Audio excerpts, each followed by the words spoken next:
We apologize for some technical difficulties going on right now on ysnlive.com. We're hoping to get back on the air with complete audio very, very shortly. Hang tight. We'll be back in a few minutes. Baird Brothers remains your source for fine hardwood products. For the time being, we're open for customer pickup only on weekdays, 9 a.m. to 4 p.m. and Saturday from 9 a.m. till noon. Place your order online at bairdbrothers.com. Baird Brothers, for the place you love. Quality, customer service, and integrity. Those are the 4 words that have driven our success since 1957 at Joe Dickey Electric. Joe Dickey Electric is one Mahoning Valley landmark business that stays current with the requirements of our customers. Family owned and managed, we are an electrical contractor and energy solutions provider.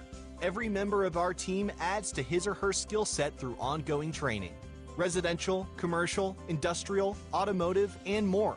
We keep ahead of the needs of our customers with a fleet of more than 50 vehicles and 24/7 emergency service, so you're never left in the dark.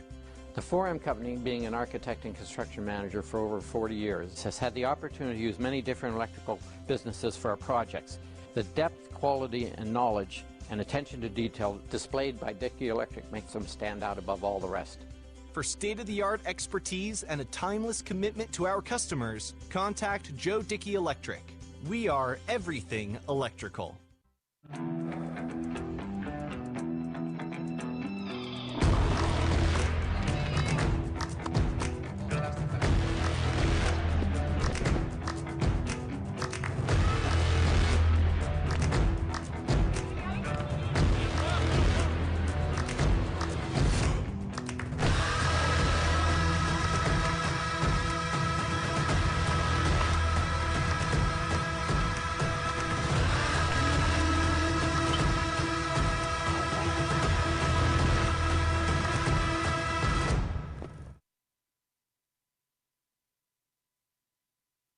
Armstrong Local Programming has always delivered an exclusive and unique perspective on the very best events your region offers. High school sports, community events, parades, all your favorite shows from Armstrong are now calling the Neighborhood Channel their home. Watch Out and About, Locally Speaking, and many other great local shows right here on the Armstrong Neighborhood Channel. Find out everything that the Neighborhood Channel has to offer at ArmstrongNeighborhood.com. Spirit, town pride, local communities. Welcome to the neighborhood. Welcome back to a Wednesday edition of Running Point on ysnlive.com. We do apologize for the technical difficulties that were going on during the course of the first few moments of Running Point. Be that as it may, let's go to the MP Vivo Heating and Air Conditioning Hotline, where we find our Notre Dame guru, Brian Driscoll. We're going to talk Notre Dame and Boston College and a little bit of recruiting since Notre Dame is off. Brian Driscoll joins us on the MP Vivo Heating and Air Conditioning Hotline. Brian, how are you today, sir? I'm doing great, just enjoying this bye week, which usually ends up being busier than game week. Yeah, now, especially with the ACC now jumbling the schedules throughout the conference, how is that going to affect Notre Dame as we get closer to the end of the ACC football season and get into the ACC title game? Well, I mean, it doesn't really affect Notre Dame directly because none of the games will impact Notre Dame. I think right now Notre Dame's schedule remaining against North Carolina, who has a bye week coming up, then obviously Syracuse and Wake Forest really hasn't impacted everything. The game against Wake Forest is far enough out that what Wake Forest is going through now with its testing, positive tests and things like that is really should be behind them by the time they get to Notre Dame, which we've seen, especially a program like Wake Forest, which has been pretty stringent and pretty strict with how it handles things. And Dave Clawson has certainly taken this whole thing very seriously when you look at his situation with his wife and family. So right now, what was announced has not impacted and will not impact Notre Dame. Now, if things continue to snowball, then we start seeing more and more cancellations or postponements, then obviously that could have an impact on Notre Dame. All right, Saturday, the first quarter of the Notre Dame-Boston College game, it was interesting to say the least. Jurkovec from Boston College, former Notre Dame quarterback, he was playing some really good football, and then the talent took over Notre Dame wound up outscoring Boston College the rest of the day, 35-21. They get a 45-31 victory. Ian Book, 20 of 27, 283 yards. He threw 3 touchdowns, managed the game very, very well. Also ran for 85 yards and scored a touchdown. Great win for Notre Dame, and some of the questions that we had going into the Notre Dame game, I thought they were answered in a positive way. I think so. I think the big thing for me, Ron, was can Ian Book build on how he played against Clemson, and that's not something we've seen him do, especially against Power 5, good Power 5 opponents. We haven't seen him play many good games against those kind of teams, much less 2 good games in a row. And not only did he build on it, not even only did he replicate it, but I thought he was better against Boston College than he was against Clemson. He was going through his progressions. He was hitting the open man. He was spreading the ball around. He wasn't locking in on receivers. His timing was improved. And then he was making plays. I think you're right. He managed the game very well. But I think another big part of that is I think he made a lot of big plays. When you think of his, I believe, second touchdown to Ben Skoranek, maybe it was his third touchdown to Ben Skoranek. Scrambles around, Ben Skoranek breaks off the route, and Ian Book hits him. He had at least 5 or 6 completions that he had on the run, and then of course stepping up into the pocket, taking off running, he led the offense in rushing yards. So it was a big time performance against Ian Book, and if he can build on it and keep replicating these performances, this Notre Dame offense is going to be very good. And when you look at the schedule, Ron, they're going to need it because they're playing some games that are going to have to be shootouts, in my opinion. Well, one of the big losses in this game was the loss of the starting center for Notre Dame. Jared Patterson had been starting the last 21 games for Notre Dame, and it certainly looks like he's going to be playing in his last football game of the 2020 campaign. Saturday, he suffered a left foot injury. They're talking surgery, and if it is surgery, it's going to be months to repair. So pretty certain Jared Patterson is out for the year. How big of a blow is that for the Notre Dame offensive line? Well, it's a big blow. Look, anytime you lose a talented player, it's a blow. I think especially when you look at center. Center, I've used this comparison, Ron. It's kind of like you lose your starting quarterback and you lose your stud running back. They're both big losses, but the quarterback loss tends to usually be bigger because not only does the quarterback dependent upon to provide production, but the quarterback is dependent upon to provide so much. Got to set protections, call audibles, those things. Well, that's what the center does for the offensive line. So you're not just losing a talented blocker, you're also losing someone who is responsible for a great deal of the communication that happens up front before the snap. So not only do you have to replace what Jared Patterson does after the snap as a blocker, especially in pass protection, you now have to figure out a way to replicate that communication, the line calls, the checks, the different, getting everybody on the left side of the line and the right side of the line on the same page. And that's going to be, to me, a much more difficult challenge than just replacing someone with their talent, because they have plenty of talented blockers on the roster. But do they have the experience and the ability to do the things that Jared Patterson did as the leader of the offensive line from a communication standpoint? Well, there's 3 guys that could very well replace Patterson. Dee Carrell, redshirt junior, Colin Grunhard, and Josh Lugg.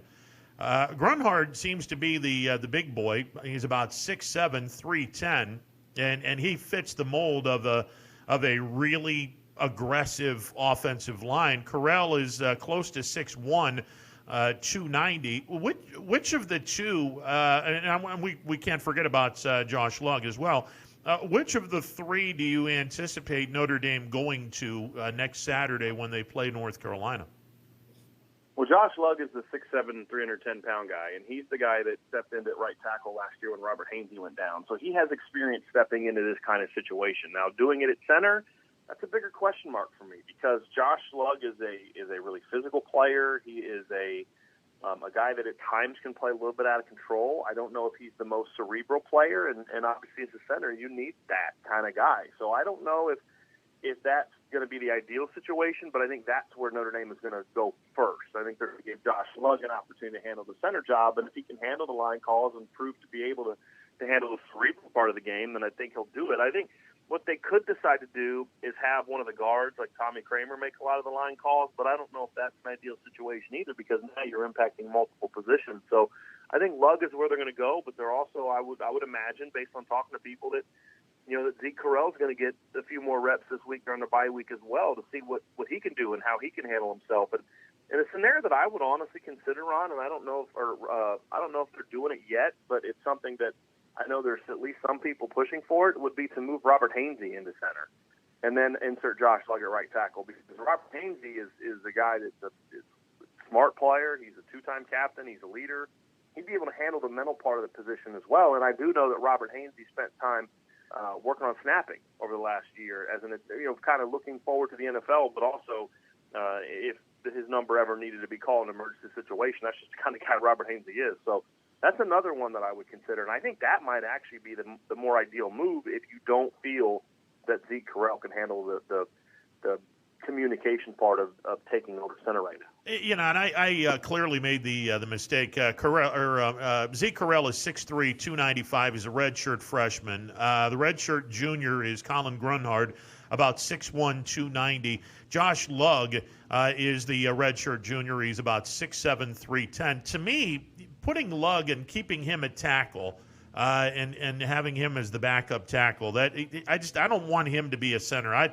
Very rarely do you see 6'7" centers. I think for me, either you give Zeke Carrell the opportunity, or I love your idea of moving the right tackle in to center and let Josh Lugg be the right tackle if Zeke Carrell can't handle this. But I don't know. I mean, Zeke Carrell is redshirt freshman. He's been in the program 2 years now. You don't want to throw him into the fire, but then again, the kid is a center by trade, so you're not really throwing him into the fire. I mean, he's a center by trade. Right, and he's also older now and has been in the program longer now than when Jarrett Patterson took over the starting center job as a redshirt freshman in game one. So, I think it's just about, I think sometimes coaches get in these situations, Ron, and they look at Zeke Carrell and they say, well, he's only played 33 snaps this year, and he only has 46 career snaps. And you know how Brian Kelly is with his offensive players. He loves experience. And I don't think they're in a situation where they necessarily want to go with someone that's untested. And, yes, all of them are untested at center, but Zeke Carrell is untested overall. I'm not saying I agree with that. I'm just trying to say, after covering Brian Kelly for 11 years, I'd be a little surprised if he went with the least experienced player in this battle. Now, I don't think it would be the wrong decision. Let's not forget Dee Carrell, who's from the Cincinnati area, was one of Notre Dame's top recruits in the 2019 class. And he was a top 100 recruit according to Rivals. So this is what they recruited him to do. And I think there's long-term benefits to going with Zeke Carrell if he can handle the job, and that is when Jarrett Patterson returns in the spring, if Zeke Carrell shows himself to be as good as we thought he would be when he signed, you're losing Liam Eichenberg, Robert Hainsey, Tommy Kramer, and maybe Aaron Banks next year. Well, Jarrett Patterson was recruited to be a tackle.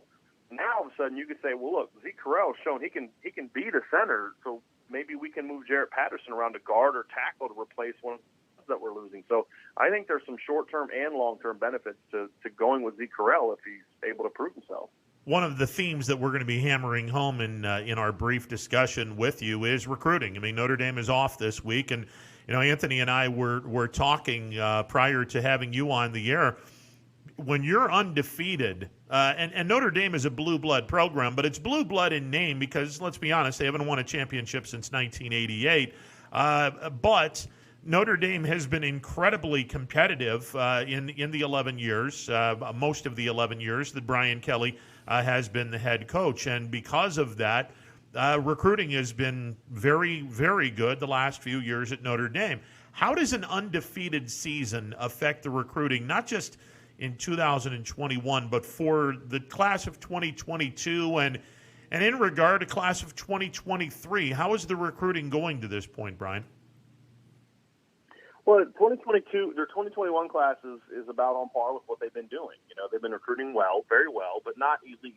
They're kind of getting that 10 to 13 caliber class, and right now they're in that 10 to 13 caliber class. There are a couple guys out there that Notre Dame is still trying to push for, and that I think could move the needle for sure. Donovan Edwards, a running back who's a top 100 recruit, and then Kelvin Gilliam, a defensive end from Virginia that's a top 100 recruit that Notre Dame is making a hard push for. They're both top 100 players.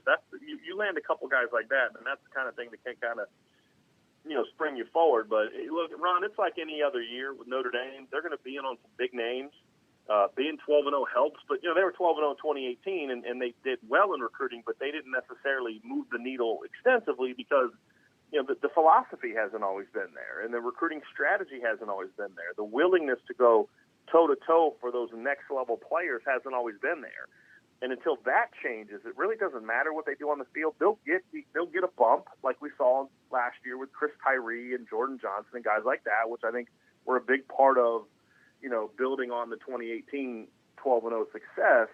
But there's another level they need to get to, especially on defense, and that's the question mark. And I think there's some names on the board, but they got to close, and that's really where they're at. And that's hard to do right now when you can't have a lot of these 2022 and 2023 kids on campus, and that's where you're kind of being hindered by what you're doing right now, because imagine if they'd have been able to have a bunch of juniors and sophomores on campus during the Clemson game.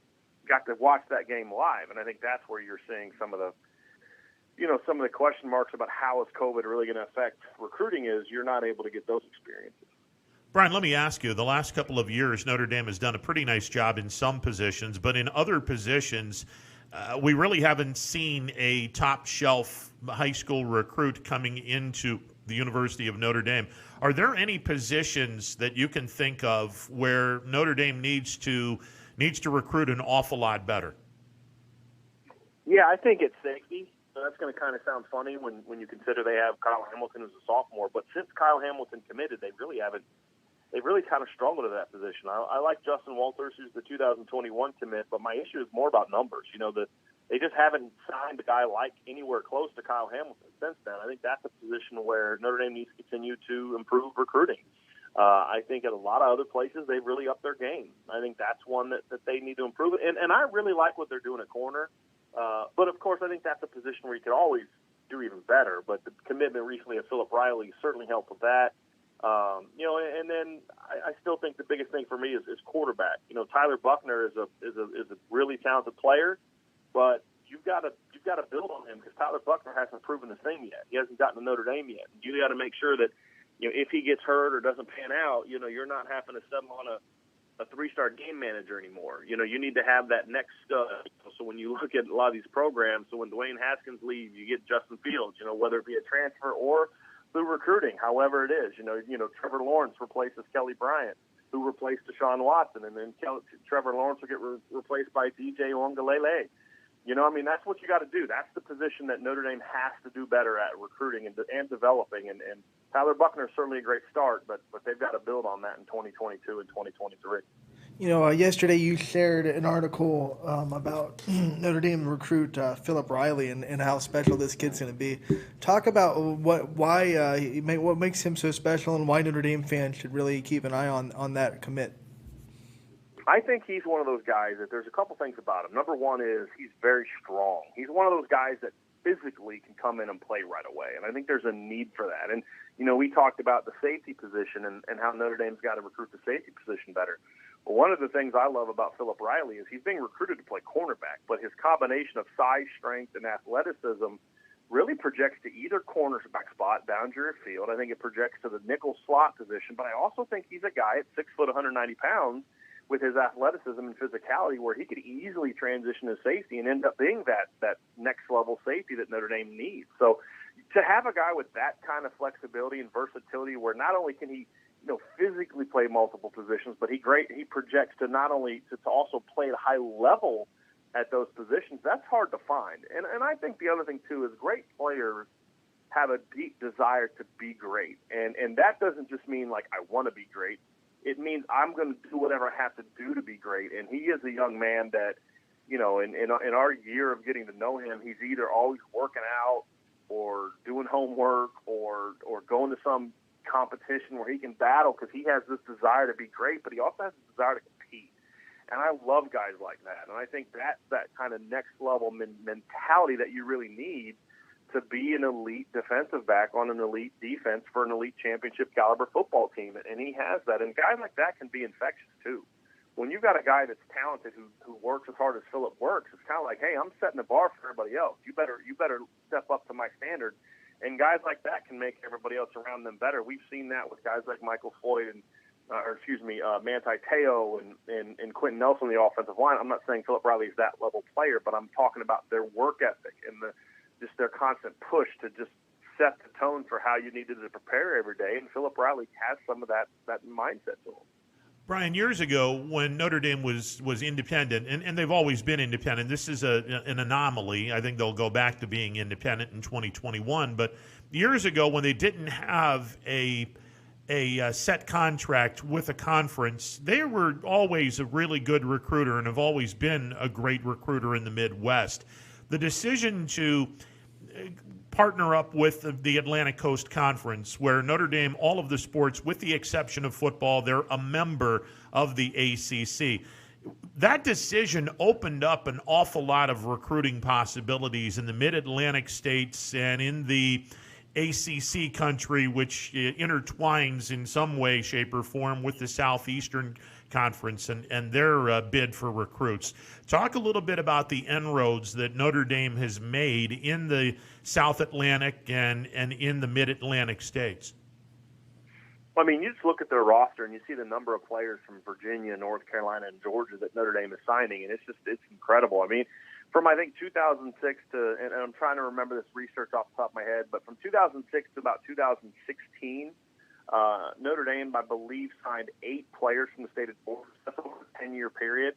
They're in double figures now, I believe, when you include this incoming class, which has Deion Colsey, who's a top 100 recruit from Georgia, Jaden Thomas, who's a top 250 recruit from Georgia, Kane Barong, who's a top 100 recruit from Georgia. So, you've now surpassed those numbers just in the last 3 to 4 classes alone. And Georgia and North Carolina are 2 expanding, booming states. And a lot of this is about understanding population trends. When you look at when Notre Dame was dominating the Midwest in the 80s under Lou Holtz, and then and then eras before that, you look at Pennsylvania, you look at Ohio, Michigan, those are huge states. I mean, the population-wise, you just look at the electoral college numbers back then in Pennsylvania, I think it was near 30. Now they're down to 20. Ohio's down to 18, which is dramatic shifts in population. Well, where's that population going? Some are going to Texas, but a lot are going down into that Mid-Atlantic region, Virginia, North Carolina, and especially down in Georgia. And as a recruiter at a place like Notre Dame, you have to follow those trends. And I think Notre Dame has done a great job in the last 6-7 years of seeing those population shifts, seeing an explosion in highly academic institutions in the Atlanta area especially that are seeing an uptick in football talent. When you look at Kyle Hamilton's high school, Marist is an outstanding academic institution. KJ Wallace, who get that from Atlanta, goes to Lovett School, outstanding academic institution. Deion Colsey goes to a really good private school. Jaden Thomas goes to a high-level academic private school, but they're also great football players. And so those are very pro-Notre Dame areas, and that's why you're seeing them go in North Carolina and Georgia, but they tend to be skipping South Carolina because you don't have that same level of growth from a population standpoint. You don't have as much of the academic fit that you see in those other 2 states. And so I think you've just seen their roster completely change because there's just not the depth of talent in the Midwest that there was 15, 20 years ago. And Notre Dame has done a great job of shifting. And we're also seeing in California, there's not the level of talent, depth of talent in California that there used to be. So Notre Dame is still going out there, and they're getting plenty of players from there, but they're not able to rely on that region in the Midwest like they used to, and they've done a great job of expanding their recruiting base. Yeah, it's no secret my partner is a huge Georgia Tech fan. The idea that Notre Dame is able to go into Georgia and out-recruit a very good Georgia Bulldog team, but also out-recruit a Georgia Tech team that is going to be a very, very good team in the next few years, that's a feather in the hat for Notre Dame to be able to do that. It is, and with all due respect to Georgia Tech can't compete with Notre Dame when it comes to tradition in all areas. I mean, obviously Georgia Tech's an outstanding academic institution, and that's obviously something that we can compare. But Georgia Tech doesn't have the tradition from a football standpoint, and they don't have the tradition of producing NFL players and competing for championships, which is kind of funny because in reality, Georgia Tech actually has a share of a national championship more recently than Notre Dame does. But that's like saying, well, then Colorado has more history than Notre Dame because they were the team they shared with. Look, if you're a big-time football player, Georgia Tech's just not the place you're going to go to. And when you look at the players they beat Georgia for, again, who are those players? It's Kyle Hamilton, high academic private school. Deion Colsey, high academic private school. In Athens, by the way. Jaden Thomas, high academic private school. So that's kind of what I'm talking about in Georgia is there's a lot more players like that. Now, Notre Dame's not getting all of them. Andrew Thomas was from one of those private schools. Jamari Sawyer was from one of those private schools. But there's enough of those players that Notre Dame can win enough battles to where they're going to be able to start getting some impact players from those regions. And, and again, a lot of these kids weren't born and raised in there. Derek Allen, who they got a couple years ago, Derek Allen's dad went to West Point and his mom went to Columbia. These are not born and bred, Atlanta kids that their family went to school there, all these other kind of things. And then some of those instances where their family did go there, Tommy Tremble's dad played at Georgia. But Tommy Tremble's dad also understands how important it is to have an education, and Notre Dame's going to blow Georgia away in that regard. And now that Notre Dame's competing, for playoff spots on a somewhat consistent basis, now the football aspect is there, and it makes it even more attractive. Where Georgia Tech is selling a rebuild, elite players more often than not aren't going to sign up for a rebuild, although they've gotten a couple. Jameer Gibbs is one of those guys, but they're just not going to beat Notre Dame with any kind of consistency for top recruits. The dead period for Division I has been extended through April. I know that really affects, your baseball, your softball, your the sports that want to go out and watch these club teams in the off season. How much does that dead period affect the football recruiting aspect? I know there's not really a club football to go out and watch these kids, so maybe not as much as basketball and baseball, but give a little glimpse on how the extension of the dead period kind of affects the football recruiting as much as it does basketball, baseball. I think it affects it dramatically. And, I think what you're referring to me is the evaluation process. It doesn't affect the evaluation process as much as it does other sports because you just don't play as much football as you do basketball. And the football that you do play in the off-season, 7-on-7, is not the same as AAU, where AAU basketball can mirror what you're going to do in the regular season, right? And a lot of times AAU basketball is going to be more competitive than your regular season basketball. Football is the exact opposite. So I think it does stunt the evaluation process for other sports more than football. But where it hurts football is from a relationship standpoint, because you're not able to get in, do the in-home. Brian Kelly usually in December is lining up in-home visit after in-home visit. You can't do that now. A lot of these kids, there's kids that Notre Dame is hoping to sign in December that have never visited campus before. That's difficult. That's challenging. A lot of the relationships that they would have been able to start by having sophomores and juniors on campus to visit for games is not there right now. They're not able to get on the road and do some of the research. A lot of times when you go to schools, you kind of do the bumping into the recruit, but it's more about, I want to talk to the guidance counselor. I want to talk to the teacher. I want to talk to the principal. I want to find out what kind of young man this is. And when you're doing a Zoom call or a phone call, I'm sorry, as a coach, you can read people more when you're just sitting across from them. When you can see them fidgeting with papers when you ask a tough question compared to looking you in the eyes and immediately have an answer about how great of a kid this is. And that's a really important part to recruiting, especially for Notre Dame, because they have to get a kid that fits a certain profile from an academic and character standpoint beyond just being a great football player. So I think that's where it really hurts Notre Dame, is that relationship building and being able to do your homework like you really want to make sure that the players you're bringing in are going to fit what your institution is all about. Brian, before we let you go, this question begs to be asked because of the fact that the coaches are not allowed to have any contact with the kids thanks to COVID. Kids aren't allowed to come on campus. In the next few years, with these kids essentially committing sight unseen, do you anticipate a lot of transfers in the next couple of years because of the fact that these kids really didn't get an opportunity to go to some campuses because of COVID?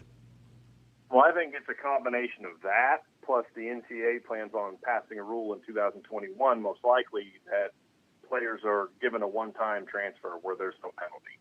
And I think when that happens, we're going to see an explosion of transfers. And I think that's horrible for the game. And I've written about that before, and that could be a whole nother show someday. I think that's horrible for kids. I think it's horrible for their development as young men, as young people. And I think it's bad for the game. It's going to be much harder to kind of maneuver and manage your rosters when you could lose 20 kids in an off season because they're pissed off that they're not getting enough playing time, or they didn't get the jersey number they wanted, or whatever insane reason that 18-year-olds decide to transfer, like I did when I was 18 years old and made a very immature decision because at the level I play football at, there are no consequences for transferring. So I can make an emotional decision and not have to really think through those consequences. So I do believe in the next 2-3 years we're going to see an explosion of transfers, and it's really going to hurt the game of football especially. It's already hurting basketball, but it's going to hurt football even more in my opinion. Brian, we look forward to checking out next week's game. Notre Dame will be in Chapel Hill taking on North Carolina. We'll preview that game next week, and hopefully, fingers crossed, Notre Dame has a decision on who's going to be the starting center next week. Mm-hmm. Yeah, well, they'll definitely have a decision on who's going to take the first snap. I won't be surprised if we kind of see multiple guys kind of get an opportunity at some point in time after that first snap. Well, we'll definitely talk about that next week. Always a pleasure, sir. Sounds good. Thanks for having me on, guys. See you. Brian Driscoll, you can read his work, his great work, I might add, irishbreakdown.com. He brings up a very, very disturbing thought, but something that could very well happen because, when you get recruited and you're going sight unseen because COVID's not allowing you to go to campus visits, that's kind of a arranged marriage back in the old countries, back in the old days. It's not the greatest way to do things. It doesn't make sense to me why the dead period has to be extended to April, whatever it is. It's in April, but D2 and D3. Well, D3 has never had a dead period. D2 ended in September. Why are we making D1? I mean, it's going to be over a year. It really hurts the basketball, softball, baseball coaches because the evaluation process without going and watching games in travel ball and AAU is shot. And now you're taking a whole year of basically recruiting and saying, crinkling up and throwing it away. I mean, it doesn't make sense to me when you have D2 done, their dead period's over, and you're extending D1. And I think the reasoning for them is, well, we're giving all these kids an extra year because the seniors right now can repeat their senior year next year eligibility-wise. And I think that might be one of the reasons why they're doing it. But it's still a dumb reason to do that. I know a lot of softball coaches, and they're not too happy at all. So it's tough. It's a tough world right now.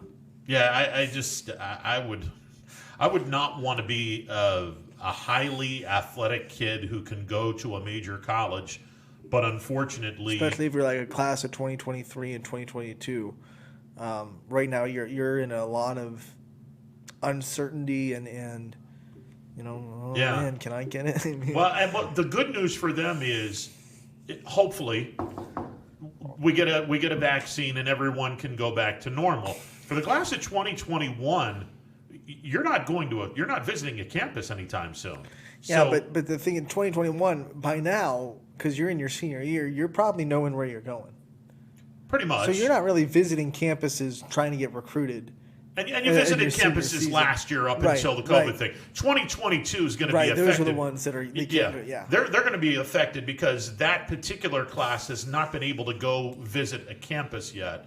And oof. Especially when we're talking D1. I mean, you're not getting recruited D1 right now if you're doing visits on your senior year. It's just not. Yeah. It's not happening. Unless you make a tape that someone just looks at and says, okay, well, we're going to be giving this person a scholarship. Right. I mean, that doesn't happen very often. That doesn't mean that it doesn't happen. It doesn't happen very often. No. I mean, most D1s get their stuff. If you're not recruited by junior year at a D1 school, you're behind the eight ball. We're going to take a time out. On the other side, we're going to talk some golf. Yes, Brian Tolnar from Mill Creek. What a left turn. Yeah. Went from recruiting college football, golf. Yeah, kind of like shooting the ball and it goes way over to the left. Like your drive. Like my drive, way over to the left. Thanks a lot for reminding me of that. By the way, Georgia Tech has 11 of the top 100 kids out of Georgia for their next recruiting class, which is by far more than any other school. So we're on the rise. You are on the rise. There's no two ways about it. And I think the program is in really good hands. We're on the rise. And I loved what Coach what Brian Driscoll had to say about Georgia. He's 1,000,000% right. That state, not the state of Georgia, not the Georgia Bulldogs. The state of Georgia is exploding with people, and it's becoming now more and more of a player. No one goes to high school Athens football. for academics. So no, this is true.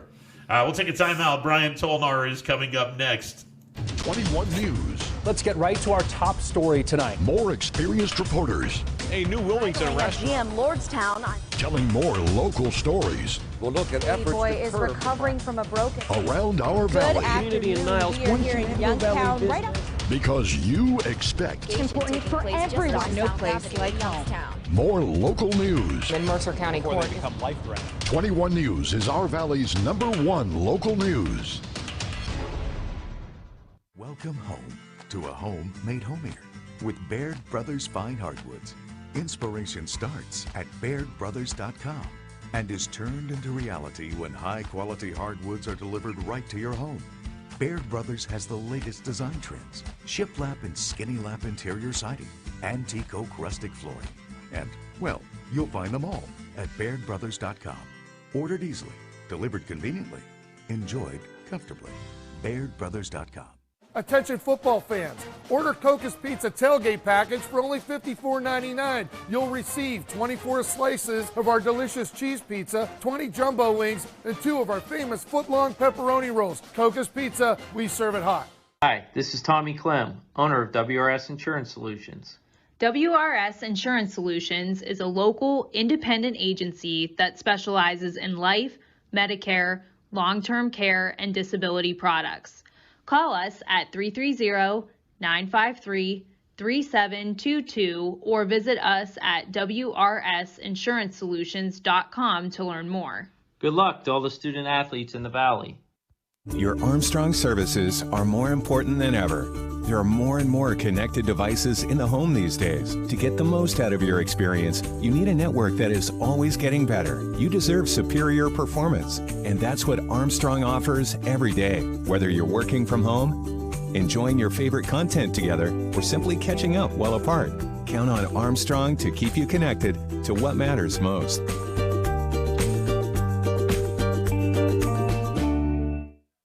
I went to Greenwood Chevrolet because I was really interested in looking at the tracks. Because I wanted my dream truck. Because I've been going there for 20 years. I think whenever we go there, whatever car we're looking for, they have tremendous inventory. If you're looking for people who care about you, Greenwood is the place to go. You know, it's like family there. The girls know me in service. It's Miss Kim in the Tahoe. I'm really happy that I went to Greenwood Chevrolet. Because they really went the extra mile for me. Now we're going the extra mile for you, only at Greenwood Chevrolet. For heating, cooling, and indoor air quality, the Mahoning Valley trusts MP Vivo Heating and Air Conditioning, offering worry-free repair, service, and installation. Call MP Vivo today for a free estimate. MP Vivo Heating and Air Conditioning. We're your energy-efficient experts. Hey, welcome back to a Wednesday edition of Running Points on YSNLive.com. Before we start with Brian, we just have breaking news from Dana Balish. Because of the curfew, the Warren JFK game on Friday is going to be moved from 2 p.m. to 1 p.m. so they can move up that 7 p.m. game to meet with the curfew that is in effect at the state of Ohio. So the JFK football game on Friday, it was scheduled for 2, is now 1 hour earlier. It'll be 1 o'clock. Okay, so the 7 o'clock game would then get moved to 6 o'clock. Right. Okay, and then and by the way, that game, Akron, Hoban, and Massillon, they moved that game to 6 o'clock. You figure the game is over, trophy ceremonies are over. Everyone should be home back in the Akron, Massillon area by the 10 o'clock curfew. Or at least on the road. I mean, I think if you're on the road, you're fine. They just don't want people out and about, past 10 o'clock. We will definitely talk about that when we talk with Coach Perlogo at 1:30. But right now, it's time to do a little golf talk. The Masters is, it went, and Dustin Johnson destroyed the golf course. And to talk about that and some other things, including the upcoming PGA event, the RSM Classic, we bring in from Mill Creek, Mr. Brian Tolnar. Brian, how are you today, sir?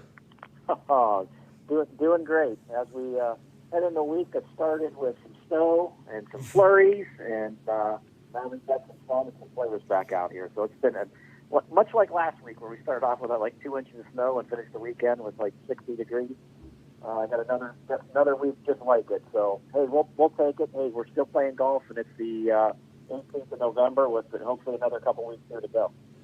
Okay, the Masters has come and gone. Dustin Johnson destroys the golf course. He finishes 20 under par, smashes the record for the lowest 4 rounds ever in the history of the prestigious golf tournaments in Augusta. I got to believe there are people in Augusta, Georgia, within the Augusta National Country Club that are literally pulling their hair out saying, never again, we will never play a Masters tournament in the fall ever again. As soon as we say that, depending upon what happens here, as we head into the winter, I mean, you could very well be looking at that again next year if they really shift things around and slow things up. I hope not, but it's definitely was the condition-wise was a lot different than what we're used to seeing at a Masters. The golf course played extremely soft, I thought, starting on Thursday, and it picked up some speed, got to some Sunday Augusta speed on Sunday. But a lot of the shots that the players did, basically wherever they landed it on the green, it stuck there. The greens were a little softer than we're normal, used to seeing there, and the tee shots didn't get quite that extra run out. But nothing to take away from what Dustin Johnson did there and just destroying the golf course and breaking Tiger's record and everything that he did there in 1997. But hats off to him in the way that he played. But it was definitely a different year. Looking how the players played it, how soft the conditions were. Obviously, they overseeded it 3 or 4 weeks prior. Because normally everything's dormant this time of year, and normally their facility is closed, during the month of November. So, from that aspect, as a fan and as a golfer, it was different. I do like the fact that College Game Day was there on Saturday. I do like the fact that when it was over, you got to watch some NFL and collegiate games on the weekend, and having the ability to watch that early in the morning and have it wrapped up by 4:30, 5 o'clock. Was a little bit different because we're used to seeing that finish up at 8:30. When the time's obviously a different scenario that you have to deal with the time change. It was sort of chaotic the first 2 rounds. I thought was trying to get even the field that was a limited major field of 92 or 91 players as it ended up turning out to be was tough to get those 2 rounds in a timely fashion, dealing with the daylight and how they had it separated between a front and a back start, and still had to go into Friday and go into Saturday before they could make that cut into the weekend, get Saturday in, and then, off to the races on Sunday with about half of the field. So that was a little bit different. And, there's something to be said about finishing, the Masters on the back 9 as opposed to finishing it on the front 9 in any tournament. You want to see how they play, making it through Amen Corner up to that finish to the 18th hole. And, that was a little bit different. But, I mean, glad that we got it in, and I'm glad that, golf's still front and center here with another week or so, or 2 weeks left, 2 events left in the season. Talked about the greatness of Dustin Johnson. Let's talk about the not so great Tiger Woods 12 par 3. He gets a 10 on it, and it was just a snowball of mistakes. But one, I'm sure everyone has gone through a hole like that, but 2, how impressive was it that he went off of that and then birdied 5 of his last 6 holes? You didn't see it kind of affect his mentality for the rest of his round. But I don't think I've ever seen a professional golfer have that kind of tough of a hole on a par 3. It was brutal to watch. Well, it's certainly an easy hole to do that on. I know, coming down the stretch, the last time that Jordan Spieth was in the hunt, I think he walked off with an 8 or a 9 there. I think Phil made a 12 there at one time. Jeff Maggart, the year that he was in contention, I want to say the first year that Phil Mickelson won, took a 9 or a 10 on that hole. So there's some definite ghosts down there by the pond heading over to number 12, and you get some suspect winds too. Television, when they look at that hole, that green sort of sits back into a cove along with 13 tee box. So you really don't see, the wind, swirling or doing much. I mean, the flag is still, but back where the tee is, it's more of an open area before you get to the pond short of that green. So there's some definite local knowledge that you need, to play to that center part of the green where a lot of players, try to hit it. A couple shots that come to mind, obviously Dustin tried to play for that spot, pushed it a little bit and ended up hitting it like 10 feet there. But still on that left side, Phil, a couple of the times that he's won it, he's fired at that pin, but it's few and far between the number of people that fire at that pin because that bank is so severe in the front. It brings the water into play, and with the conditions being so soft, and as soft as they were this year, you could really back it up if you hit the front part of that green. Either back into the bunker if you go for the center, or if you fire right at that pin, it has a good likelihood of going in the water there. So, I mean, nerve-wracking is the tee shot. Obviously, if you dump it into there, you can go back to the tee or you can go to the ball drop. The next shot, you want to make sure that you get over, and obviously Tiger went in that back bunker, and then, it's an almost near impossible up and down with the lie that he had back there, and obviously knocking another ball in the water certainly didn't help. But, I mean, that hole, as little as it is and how tiny that green is and how narrow that green is from front to back, you're looking at a 3-foot spot where that ball, could have come out of the bunker and landed to hit a pretty good shot without rolling off the front. And you could hit a great shot and not gain a pretty good result on that hole. So it definitely is, throughout the course of the history, has taken its toll on players. As well as number 11. A lot of players hit it in the pond left of 11 green too, because it's not the easiest tee shot, and you leave yourself a little suspect shot coming in there. So 11, 12, there's definitely a reason why they call it Amen Corner. And once you get past the tee shot on 13, if you avoid the crick on the left-hand side, it's off to the races. Hey, Brian, we talked about Tiger's failings in that particular hole, but Jason Kochrack, how shocked were you that Jason had a subpar 2 days and failed to make the cuts? There was a part when he was playing the back nine where he birdied 3 consecutive holes where I thought, okay, he's got this thing going. And then it seemed like, I believe it was the 15th hole where in the first round where things went sideways pretty quickly, and it continued on the next day where he started his second round bogey, double bogey, and immediately you're 4 over for the day through the first 3 holes. He just never recovered. Yeah, that's one of those things. Obviously, you want to get off to a hot start. Being that it's the first time that you played there in tournament competition, I think that has a little bit to do with it. Getting used to subtleties, the nuances of Augusta, where to leave it, where to miss it, and I think that's where he got into trouble going into that second round. But again, the cut level I think ended up finishing at 1 under par. So I mean, you had to do a lot of things coming down the stretch on rounds where you didn't finish your round. You started the round, you only got 9 holes in. You had to come back the next morning. Certainly when you're struggling, that doesn't help. I mean, it should, because it should give you some time to practice and work on the things where you were deficient early on. But I mean, just with the time change and the limited amount of time that they got to spend on the range and stuff, before and after, certainly didn't help them. And then getting out and starting bogey, double bogey is pretty much a dagger, and you're just trying to finish your round and move on. But from a point of game perspective, that golf course is really fit and suited for his game with the length that he hits it off the tee, with his iron play, and how proficient he is with putting. I thought he was going to go on a tear this week, and obviously he had some hiccups early in the round, but he definitely made a bunch of birdies, but he made a bunch of bogeys, and threw in a couple doubles that certainly doesn't help your cause heading into a major championship. Okay, well, this week on the PGA Tour, they stay in the state of Georgia. Talk a little bit about this upcoming PGA event.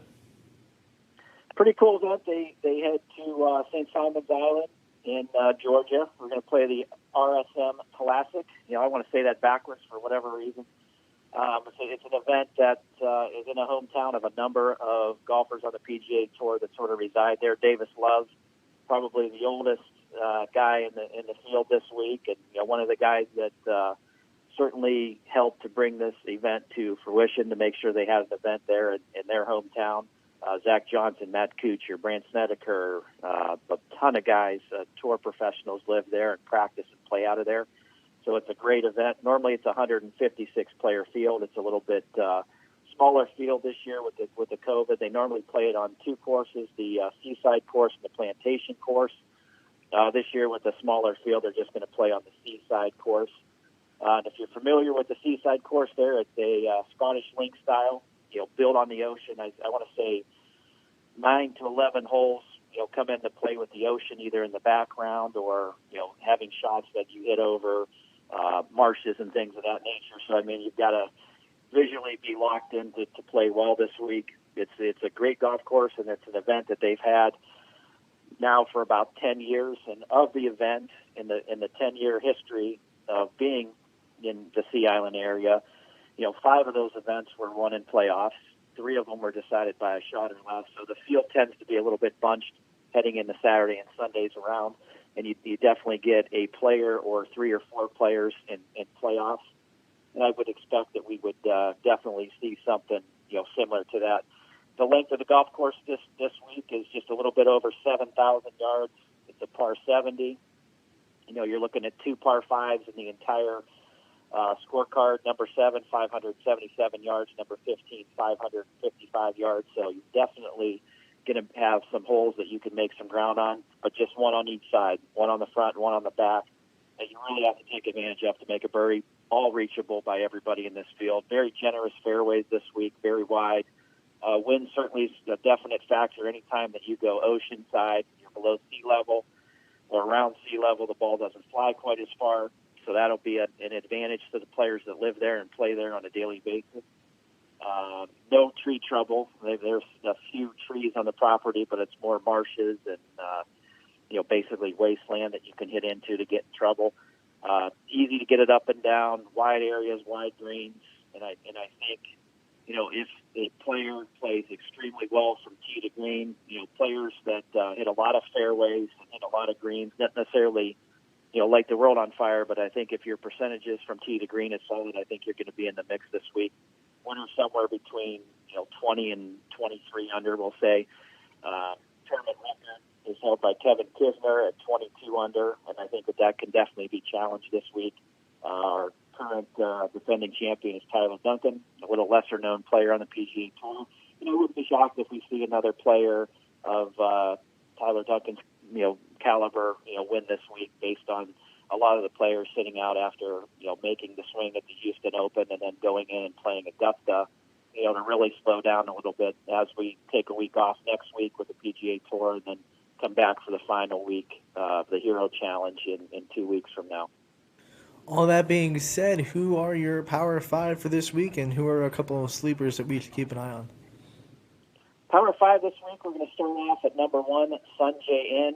Coming off a solid Masters performance. He's one of those guys that, we talked about, from a characteristic standpoint. You want to play well from tee to green. He certainly does that.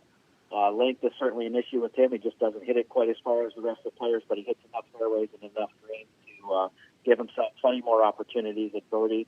And I think, having played well this past week at Augusta certainly puts him in the mix. Number 2 is sort of less of a pick and more of a wanting to see the guy do well. It's Jason Day.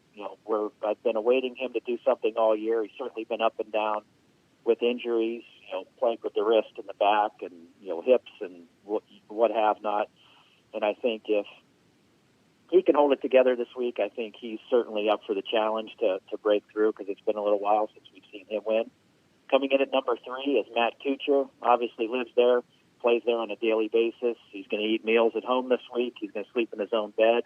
And I certainly think that there's a lot for that, and I expect him to have a top 5, probably top 3 finish based on just familiarity with the golf course. Coming in at number 4, same as Matt Kucher, Brant Snedeker lives there as well. He's a streaky putter. He's a fairway hitting machine. Certainly the recipe this week to put yourself in a good position. And then coming in at number 5, a guy that's won a number of times this year on the PGA Tour, Webb Simpson. He's the runner-up there in 2019, lost in the playoff. Obviously lives close by in North Carolina, but certainly gets a lot of play down in that part of the country. So I think those are going to be solid candidates for your top 5 this week, but I wouldn't roll out a guy coming from the middle of nowhere like Tyler Duncan did last year. A couple sleepers in the mix. We're going to go with Jason Kochrack. His length to be able to shorten up some of these par 4s and his solid iron play, I think, give him a plus. He's going to have a lot of birdie opportunities. Shane Lowry is another guy that's going to be one of our sleepers this week. He's from Ireland. It's a very similar course as from where he's from, where you got to play in the wind conditions. You got to fight the ball low, and he's certainly one of those players that's very savvy when it comes to playing well in the wind. Another guy, similar to that would be Ian Poulter. He's going to be our 3rd sleeper pick.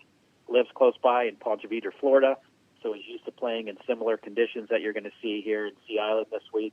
Another guy that can flight the ball extremely low when you need to, and especially when you have some wind. You're looking at, the weather this week, anywhere in the middle of, 67 to 73 degrees. I think they start off at 67 degrees, sunny, 20-plus mile-an-hour winds each day, possibility of 30-mile-an-hour winds on the weekend, but 74 degrees and 76 to close out the weekend. So weather-wise, you're going to see a lot of sun. You're going to see a lot of wind coming off the ocean.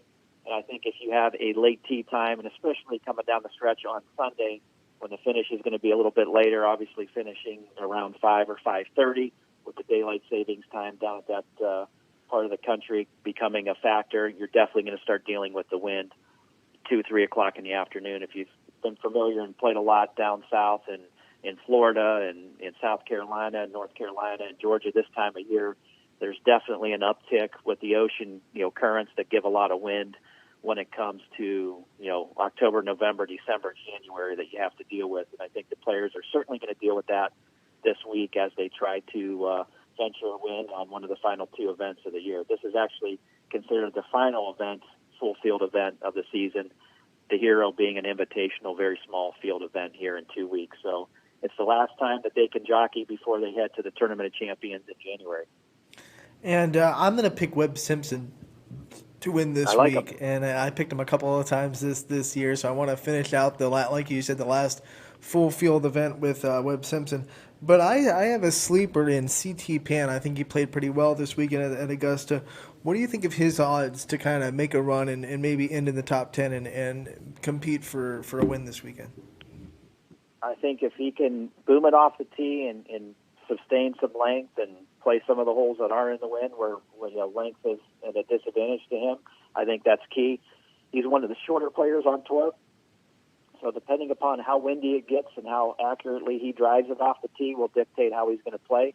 But if the wind stays down or he's on the right side of the wind, I mean, you play a lot of these holes when you go down there and play, this time of year, it seems to be that you're always either into the wind or you're always downwind, depending upon the time of play. So, the golf course in the morning will play extremely different than a golf course does in the afternoon when that wind changes. And I think if you're on the right side where the wind is, I think you have certainly a big advantage. And I think him having the wind at his back, I think certainly is a huge advantage for him, where other players like your Kochracks of the world that can just bomb it, distance is not an option for them because they can move it as far as they want whenever they want. But, C.T. Pan is probably a top 10, top 20 pick this week. Brian, I'm going to go way off course here, which I normally do when I'm on a golf course anyway, but that's neither here nor there. Sebastian Munoz, in his last 6 golf tournaments, he has made the cut in all 6 appearances, 4 top 25s, including a top 20 finish last weekend at the Masters, and he does have some success finishing in 3rd last year in the RSM. What do you think of one Sebastian Munoz? How about Ron coming with the stats this week? I like that. Doing some homework, the 33-1 odds. I like it. I think he's, certainly playing well, and I think he played well last week and the last couple weeks on the PGA Tour. And I think, going back to what Tyler Duncan did there a few years ago last year, and, some of the other names that have popped in there, the Austin Cooks, the Mackenzie Hugheses, Robert Streb, this is definitely a venue that a new name could pop up. And I think you're going to see a playoff, with one of those new names. Similar to what we saw last year with, a playoff, both guys finishing at 19 under between Webb Simpson and Tyler Duncan. I think you could see that, definitely, throughout the course of the week, just because the wind is really going to dictate how those guys finish. So it's easier to lose shots coming down the stretch than it is to gain them. So I think if you go in and you post a score, I'm feeling pretty good about how you finish, knowing that the conditions tend to get windy and conditions change, making it tough to score. And I think if he plays well and sets a number, he certainly could be there at week 10. So now it's time for your, the best part of this whole show every week, your tip of the week. What do you got? Ron's getting ready. He's frantically looking for something to write on. Can't find it. I might have to memorize this stuff. The good thing is these are on podcasts, too. You're right. We can go back and watch the recording. I think this week you're going to need a pencil and a lot of ink and paper, because this one's going to have to do with a lot of what you're seeing as golfers close out the season this week. And, off the air, I told Ron we're going to deal with this week basically playing in cooler conditions, what to expect, how to adjust. And then in 2 weeks when we do the Hero Challenge golf tip, we'll give you some insight on how to stay sharp when you don't have a venue and a forum to golf, when the weather's bad and the conditions are brutal and you're stuck inside, getting your body, making sure you maintain good conditions during the off season with how you work out and what things to work on to maintain your flexibility and keep your legs underneath you as you start out the spring. So this week we'll go with preparing to play in cooler weather, something that we've seen certainly the past 2 weeks, starting off the week with cooler than usual conditions. And something that, as we head into, we may have another week left, we may have 2 weeks left, we may have another month left of golf. So, obviously here we're trying to extend the season as long as we can. We've got covers on the carts, so we want to make sure that if folks want to come out and the conditions are favorable to play golf, we can extend the season as long as we can. So these are some of the things that you want to think about, as you head to the golf course and prepare to play around in, 50 degrees or less, or windy conditions, or cooler or wet conditions. So number one, we'll talk a little bit about dress for the golf course, a nice warm inner body layer for heating, whether it be a mock turtleneck, a climate control turtleneck, anything long sleeve, very thin, that keeps your body warm. Now you see this with football players. They have shirts that keep you cool. They have shirts that keep you warm. In this case, we want to make sure that we grab the thinnest layer that's not going to restrict our body movement, and we want to make sure that that's our first layer, very tight to the body. Second thing, middle layer. We're talking about a fleece-type layer, something for warmth, whether it be a vest, a long-sleeve fleece, a long-sleeve golf shirt. Those are the two main core components.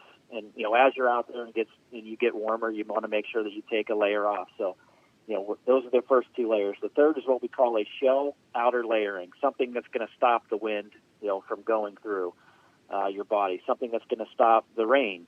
And if you have those three layers on, obviously the first being very thin. I always like to go something very thin. I like to have a vest, fleece, underlayer, and then an outer piece that's, sort of lightweight, that's going to block the wind. Having that vest on that has, no arms on it is certainly going to allow you to rotate and be able to be flexible through the shot. And then I think the next component is, feet and head. We want to make sure that you keep your head warm and your feet warm. If we keep those two bookends warm, the body tends to stay warm, and it's not that big of an issue when you're out walking or throwing your clubs on a covered cart and staying warm. So that could be wool socks, that could be a stocking cap. Very important, hand warmers. Make sure you throw some hand warmers in your pocket. That keeps the center of your core warm in your pocket, keeps your hands warm when you get into situations where you want to be able to chip and putt and really have that good feel around the greens. And it'll keep your golf ball warm, but we'll get into that in a second. So that's the first component. Number two is the golf ball. Very, very important, selecting the right golf ball, because it's going to be different than what you normally use in your summer months. As the golf ball, plays into the cold, number one, the first thing you deal with is a loss of distance. The ground is softer, there's no roll, there's cold wind, cold temperatures, so it's very hard to compress the golf ball. Compressing the golf ball becomes a major issue. So when you talk about the golf balls that you play when it's firm and it's fast and it's nice and warm in the summer, you're talking about a 3 or a 4-piece golf ball. Now, when it's warm, it's easy to compress all 4 of those layers of the golf ball. When it's cold, it's very hard. So you're not going to get the benefits out of a 3 or 4-piece golf ball. So what you want to do is you want to make sure that you're compressing the ball so you don't lose different distance. So you want to go from that 3 or 4-piece layer component golf ball to a 2 or 3-piece, where it takes less to compress that golf ball. So, for example, if you're a Titleist Pro V player, we'll use that as an example. That's a 4-piece golf ball, very hard to compress when the conditions get cold. You want to go into a DT. You want to go into a Bridgestone E6. You want to go into a Callaway distance ball or a Callaway ERC, something that has less components, very easy to compress. It'll allow you to maximize your carry distance when there's no roll available, and it allows you to hit the ball a little bit greater distance. So that's our biggest key. So we're not going to have that much loss of distance. You will have a little bit, but not as much as you would be with a 4-piece golf ball. And the last thing when it comes to golf ball, when you're not using your golf ball and when you're not putting and when you're not teeing off or you're going to the next hole, have that golf ball in your pocket with those hand warmers, because a warm golf ball will fly a lot further than a cold golf ball will. It's just the dynamics of the golf ball and the characteristics of the components that are made in that golf ball. So we want to be able to keep your golf ball warm in between holes. So as soon as I putt out on, say, hole number 1, as I'm walking the number 2 or watching the rest of the guys in my group, my golf ball's in my pocket staying warm with those hand warmers. So when I tee off, it's hot and it's got a lot of spring to it. So that's a big component of the importance of having those hand warmers in there, not only to keep your hands warm, but to make sure your golf ball stays warm and springy off the tee. The next feature is club selection. We always want to add a club or two to gain some carry distance. Cool weather obviously equals a loss in carry. The ball flight distance is shorter, and your distance overall is shorter. So 1 to 2 clubs more will certainly help you get there. And obviously having that 2-piece golf ball with 1 or 2 clubs more is going to help you do that as well. So your pitch shots, number one, you want to go with lower lofted irons. The greens are usually soft this time of year because there's nothing to dry them out, and they don't have as much sunlight on them with the sun going down at 4:30, 5 o'clock in the evening. So you're going to have less run. You're going to have more check on those shots. So you want to have something low loft that's going to run back to the hole. So that's very key. Bump and run shots, keeping it low to the ground. Anytime that you're dealing with wind, rain or weather, or soft ground, you want to make sure that ball is on the ground and rolling towards the hole because it has a better shot of going in than it does hopping or flying to the green and stopping because the greens are soft.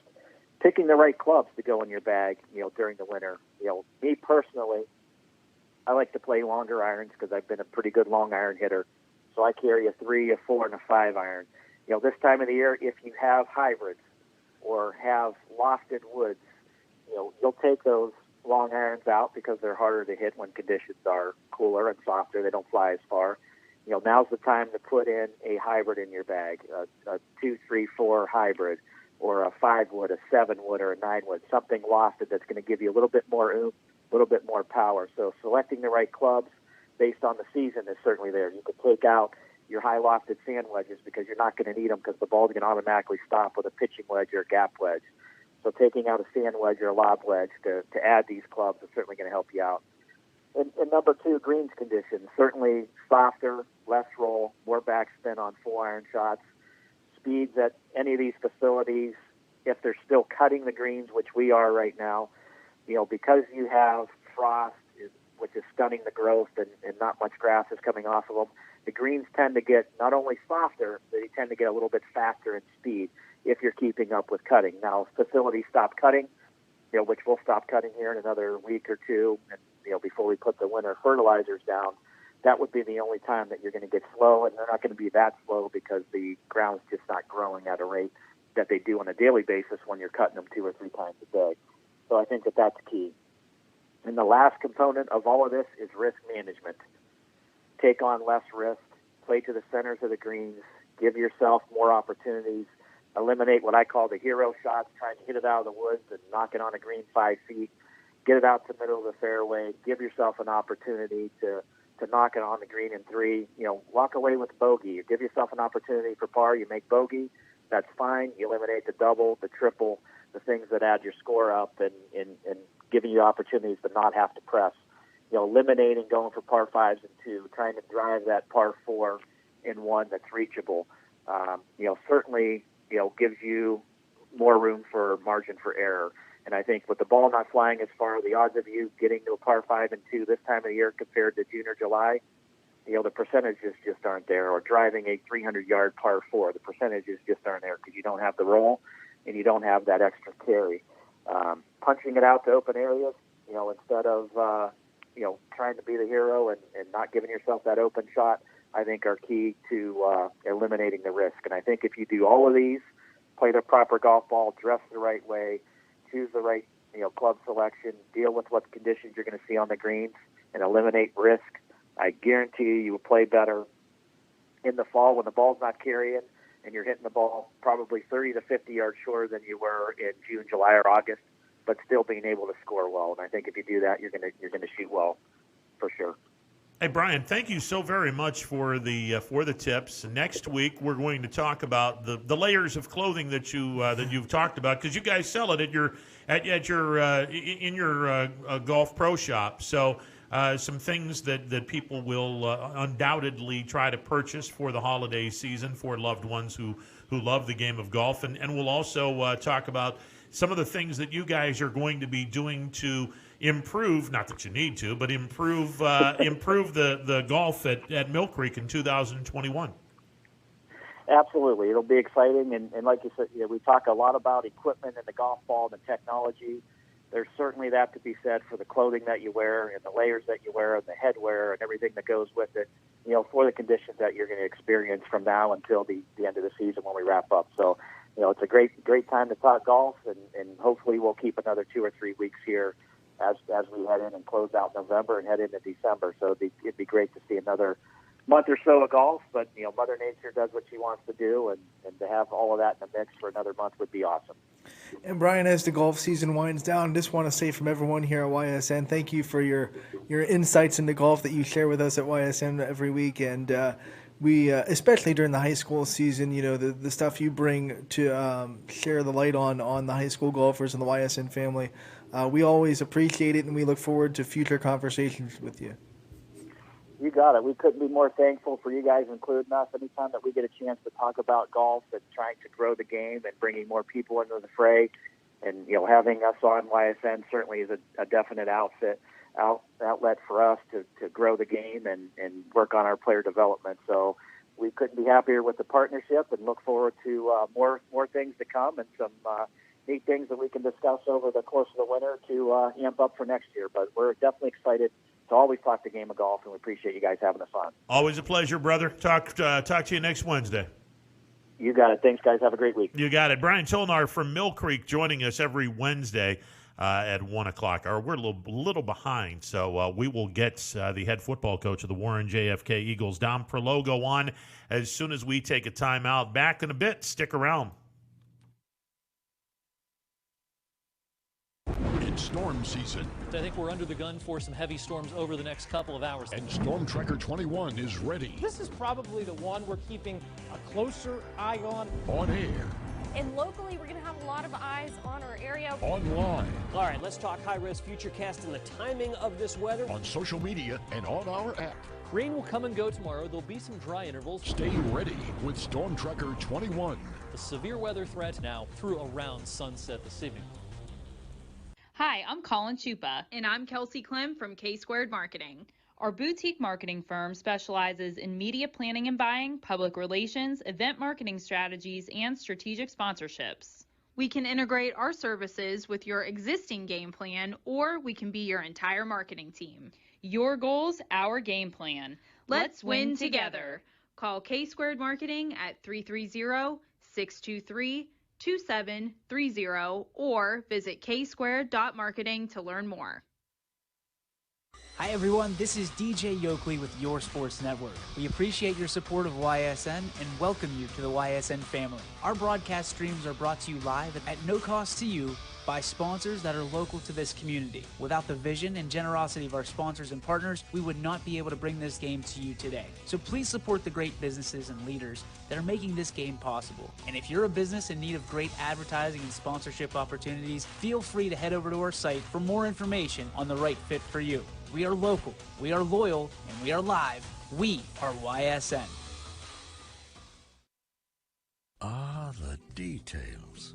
Baird Brothers Fine Hardwoods is one fine ride. Perfect cornering, superb handling, sporty and stylish, power to spare, plus awesome mileage. Yeah, jaw-droppingly beautiful lines and well appointed with luxurious trim. Put more oomph in your life and start beholding the molding. Find your home's fine hardwood at BairdBrothers.com. No matter what the weather, be prepared with a reliable, efficient Rude gas furnace or air conditioner from MP Vivo Heating and Air Conditioning. Call your energy efficient expert MP Vivo today for a free estimate. Here at MP Vivo, we rely on Rude, and so should you. Welcome back to a Wednesday edition of Running Point on YSNLive.com. Ron Potesta with you alongside Anthony Hartwig, and we are joined by the head football coach of Warren JFK as Warren JFK embarks on what is going to hopefully be their third high school state championship in football. Dom Prologo joining us on the MP Vivo Heating and Air Conditioning Hotline. Coach, how are you today, sir? I'm doing well. How are you? I'm doing great. Last week we didn't get an opportunity to talk with you prior to the Newark Catholic game. You guys knock off Newark Catholic in a knockdown, drag-out type of game, 20-13. Talk about that game and just the intensity that your kids had in that game that took you to the state championship game? First of all, we played at Paul Brown Stadium in Massillon, which was an unbelievable venue. I'm not sure how that we handled the trip real well, or handled the fact that we were playing there real well. So we kind of came out with big eyes, and took us a little while to get going Friday night, that's for sure. But at the end of the day, they came out, they punched us in the mouth a little bit, and took our kids a while to settle down. But once they did, I thought we wore them down. And at the end of the game, we kind of get ourselves in a little bit of trouble. We got a block punt, and then we went from having 0 penalties for the game to having 4 15-yarders, bang, bang, bang, and the next thing you know, they're knocking on the door. And so we didn't finish the game or start the game probably the way we wanted to. But, the good thing about it is we got a W, and our kids know that, there's a lot to work on this week to get ready to try to win a state championship. Coach, this is the first time I've had a chance to talk to you, so welcome to Running Point. But, all regular season, the talk about Warren JFK had been the offense. Everyone was focusing on the offense, and rightly so, it was so prolific. Now that you're in the playoffs, it seems like your defense keeps stepping up every round. They keep stepping up their game a little bit. How impressed have you been of your defensive effort as the playoffs have gone on? We all know that defense, championship teams play defense. And, we were kind of spoiled a little bit in 2016 with a dominant defense all the way through the season and through the championship. So we knew that our defense was going to have to, not be a work in progress at some point and actually show some progress. So, I'm really impressed with the way our kids, have bought into what we're trying to get them to do and how physical they're playing. It's kind of a testament to the schedule we played this year. The schedule we played prepared us for the playoffs, and it let our kids know what we had to do defensively to be who we wanted to be. Anytime you make a run in the playoffs, your defense better be able to show up. You're not going to outscore everybody.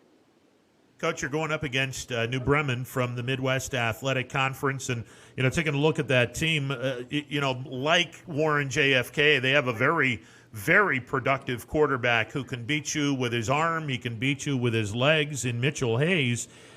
This is going to be an interesting battle between two quarterbacks that are very highly regarded in their side of the respective state. No doubt. I've kind of equated it all week, and I don't know, maybe it is what it is, but, I've kind of equated it all week to Tim Tebow versus Johnny Manziel. And their kid reminds me of that Johnny Manziel we used to see in college where, he ran around, he ad-libbed, he made plays, his team ad-libbed around him, which makes, it makes him really difficult to defend. And then Cam is just he's a Tim Tebow guy, where he's going to run the ball right over you. He's still going to be able to throw it around you when he needs to, but he's going to make plays too. And so yeah, it is kind of a battle of that. But let's even though the quarterbacks are getting all the publicity and all the praise, let's not forget that the game's still won up front. And it's a line of scrimmage ball game, and for us to win this game, we got to win the line of scrimmage. And if we do that, then we'll be in good shape. Coach, talk a little bit about the offensive and defensive line from New Bremen. Are they as big as you are, Coach? Yeah, their heights are a little bit taller than us, I guess. But then again, anytime you see a MAC school, all those kids are a little taller. And we played Minster a couple years back. Their kids were taller than ours, but their weights are about the same as what you're going to see from us. So, as far as size goes, yeah, it's a similar comparison between the two teams. And, obviously they're from the MAC, so they're used to playing good physical football. A lot of hype and attention that comes with the week before a state championship game. How have you guys kind of been handling kind of this week and the work ethic this week and trying to handle kind of the attention that comes with the state championship? This is the third time I've been here. And I could tell you this, if your team and your leadership is good enough to get you here, they know what they're here for. They know what this is about. I don't need to be a rah-rah guy like maybe you would in week 5 or 6 of the regular season to get them to practice and get them to focus on a Tuesday or a Wednesday. Right now, they're dialed in. They're ready to go. No matter what the hype is or anything else, our kids realize that they've got a goal, and that goal wasn't to get congratulated for getting to the state championship. Coach, moments ago when we put you on the air, off the air, we were talking about the fact that because of Governor DeWine's impending curfew that starts tomorrow night, everything is moved back for Friday and Saturday. So where the 2 o'clock games, which is your game, now it's been moved back to 1 o'clock. So the 7 o'clock game can be moved to 6 o'clock. So everyone could either be home or be on the road headed to home before the 10 o'clock statewide mandated curfew. What does that mean for you guys? Is there any really demonstrative difference knowing now that you have to play this game an hour earlier than what you were looking to play this game? Nah. Nope. When we won in 16, we played at 10 a.m., man. Like I said before, our kids are where they want to be. If Governor DeWine called right now and said, hey, if you want to get in your state championship game, it's tonight at 7, our kids are strapping it up, ready to go. That's the bottom line. It doesn't matter when they move it to, where they move it to. We're chomping at the bit to go. So that makes no difference. No. Coach, with all the uncertainty of the summer and, back in the summer not even knowing if we'd have a season or what the season would look like, how special has this season been watching your kids accomplish what they've accomplished and getting to this point when you look back at the summer and kind of all the uncertainty that we had? In an interview, and I don't remember where it was, who it was with, because they're all kind of running together anymore, but one of the quotes that I gave was, somebody said to me early in June or July that, this year is going to be an asterisk year. And it was kind of a negative comment that they made about, being an asterisk year. And now that we're here, I agree with them. It should be an asterisk year, and that asterisk should be toughest possible conditions to get to a state championship. Because, our kids went through so much this year, the mental ups and downs, it's been difficult, that every day it's in your face, the fear mongering, everything else that's going on with this COVID. And, our kids have just been resilient. And I think that just goes back to from day one, when it was announced that we could start practice again, and we started on June 3rd. We told our kids, COVID we're not going to talk about COVID. We're not going to talk about us getting shut down. We're getting ready to play a game August 28th. And we're going to practice like we do every summer. We went 4 days a week in June, 5 days a week in July. So I think from day one, our kids have had the mindset of we're going to get through this season. We're going to be able to achieve the goals that we had for ourselves. And so, here we are. Kids have gotten to where they want to be, and now they just got to focus and finish. Couple more things before we let you go, because I know you're extremely busy being at state championship week. Clearly, there is a monster-sized difference between the two programs in that Warren JFK will be appearing in their 6th state championship game. You guys have pedigree. You have won 2 state championship games in the past. You guys have played in a state championship format in school history. New Bremen is going to be in their first state championship game ever. Now, last year, Anna was in their first state championship game. They defeated Springfield, but Springfield was in their first state championship game as well. Knowing that these kids weren't a part of the team and weren't on the field for JFK's 2 state titles, but that pedigree always carries over to the future classes of Warren JFK. How big of an advantage is it in the fact that your program has had far more experience in this spotlight than New Bremen is? I don't know if the word advantage is the correct word. I just know that our kids, from the time every year, from the time we start and in December or January, whenever we're allowed to start lifting again, until the end of the season, our kids are reminded that there's an expectation here. We expect to be in the playoffs. We expect to make a run in the playoffs. And so, they're every day of everything they do is built around that.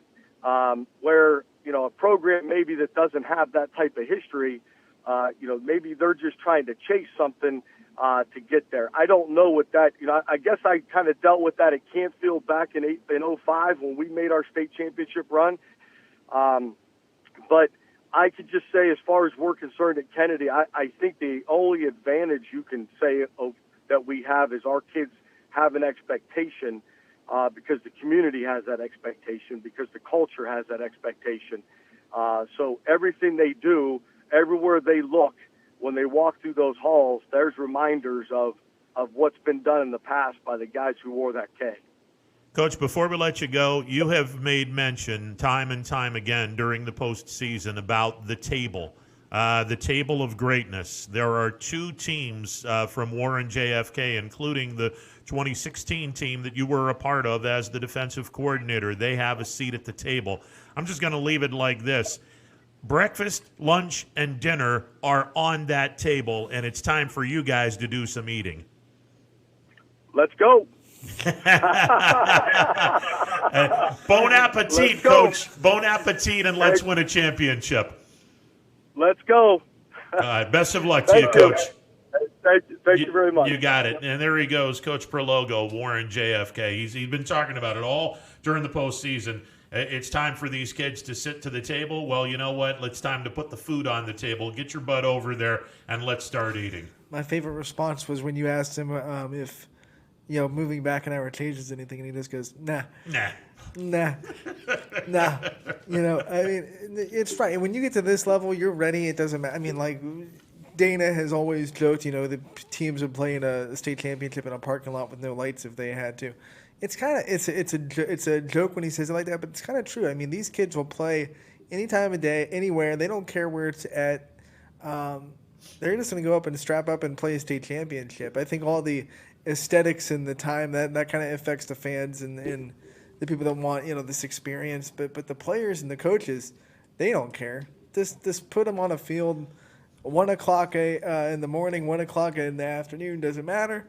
We'll strap up, we'll play these teams, and we'll win a state championship. And he brought up a really good point because in 2016, they played a 10 a.m. game. Springfield played at 10 a.m. last year. Yeah, absolutely. I mean, look, anytime, anywhere, any place, let's go. And I just love the attitude. And I don't know about you, but I was ready to put on a helmet and There's a helmet out there. I'm going to get it. The problem is it would never fit this dome. That's one of the reasons why. Probably the smallest of reasons why I didn't play football. The biggest of which was I was not this big when I was going to school. I was quite small when I was in school. So, but Warren JFK taking on New Bremen.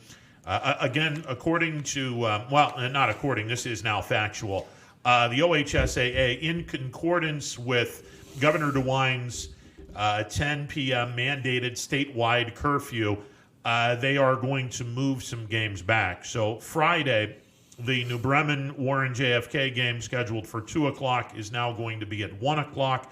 Friday night, the 7 o'clock game between Massillon and Akron-Hoban, and my God, that's going to be a great game. That game is going to be moved back to 6 o'clock. On Saturday, the Kirtland-Ironton rematch for a D5 state championship scheduled for 2. That's going to go to 1 o'clock. Saturday nights, the D3 state title game, Columbus DeSales and Chardon. That game is going to be moved from 7 o'clock to 6 o'clock. But they are going to keep the Sunday games where they are, mainly because Springfield's playing Coldwater at 5 o'clock. That game should be over around 7:30-ish. All the trophy ceremonies and hopefully a gold trophy for Springfield. Everyone should be on the road by no later than 8:30, which, as long as you're on the road, you shouldn't have a problem because you're on the road and you're not still out meandering around when the curfew starts at 10 p.m. Yeah, and that's the whole point. I mean, 6 o'clock, game's over, maybe. 8:30. 8:30 at the latest, unless it's like a crazy triple overtime. Yeah. Unexpected. And hopefully that's not the case. Yeah. Hopefully the game is regulation. JFK and Springfield both win. We don't need double, triple, quadruple overtimes.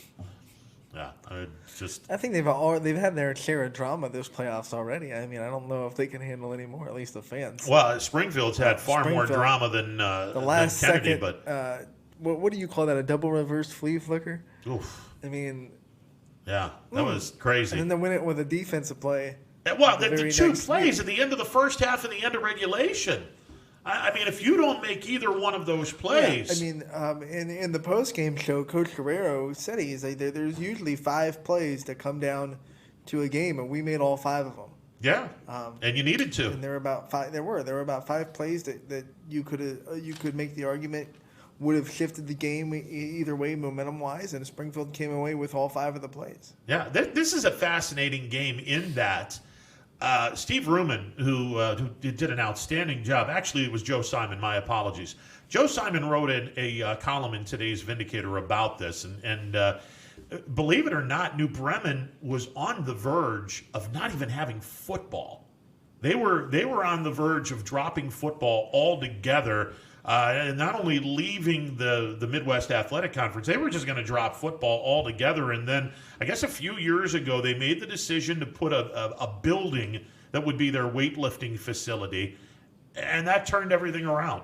And now here we are. Here's this program, never been to a state title game. I think they've gone to 2 playoff games in the past. But here they are playing in their first state championship game. And I love JFK's chances because they've been there before. It's an incredible story, and if New Britain was a YSN team, we'd be all over it. Oh my God, it's a Cinderella story. That's a story begging to be told. But at the end of the day, I think Coach Prologo just the only advantage that JFK has, and you could argue the same thing for Coldwater. It could either be an advantage or it could be a disadvantage, depending on how the kids handle it, are the expectations that the program kind of brings. Because JFK's been to 6 championship games. They've won 2 of them. Coldwater's been to 13 championship games. Yeah, they won 6. So, but either way, those players haven't been a part of that.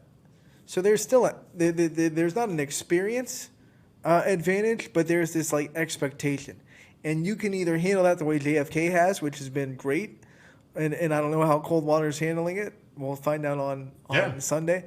But you could also handle that with pressure, and it could make you play tight, and you could really fold into the pressure of trying to get your program back to that legacy. We'll see, because it can be a double-edged sword when your program is so much of a pedigree, but you haven't been there in a minute. Yeah, and it's not like these kids don't know the past, because they go right past the trophy case those trophies. We've talked about it at Mooney. Going into Mooney's gym is daunting because there's so many state championship banners. As an athlete at Mooney, especially if you're going to your gym class as a football player, man, it's got to be just a little bit of a weight on your shoulders to know that that's the past of Mooney football and just trying to get back to that legacy. Walk past a trophy case of a real successful school, and you get an idea. Mm-hmm. Holy crap! A lot is expected of me, and you bring up a great point. I mean, it's going to be either a great thing or a not so great thing. And like we said, if New Bremen were a part of the YSN family, good God, it would. I'd have to bring out Bill Murray from Caddyshack. Cinderella story. Amanda Masters, 350 yards. I mean, that's like a story that you hear on the ESPN featured story by Tom Rinaldi. I mean, a couple years ago, they weren't even going to have a football team. They just build a building for a weight room, and all of a sudden, this program's in a state championship in a couple of years. You can't write it in a movie and make it believable. Yeah. So well, the Disney ending ain't happening. We don't want a Disney ending. No. Yeah, that's just the ending is you lose. This is reality.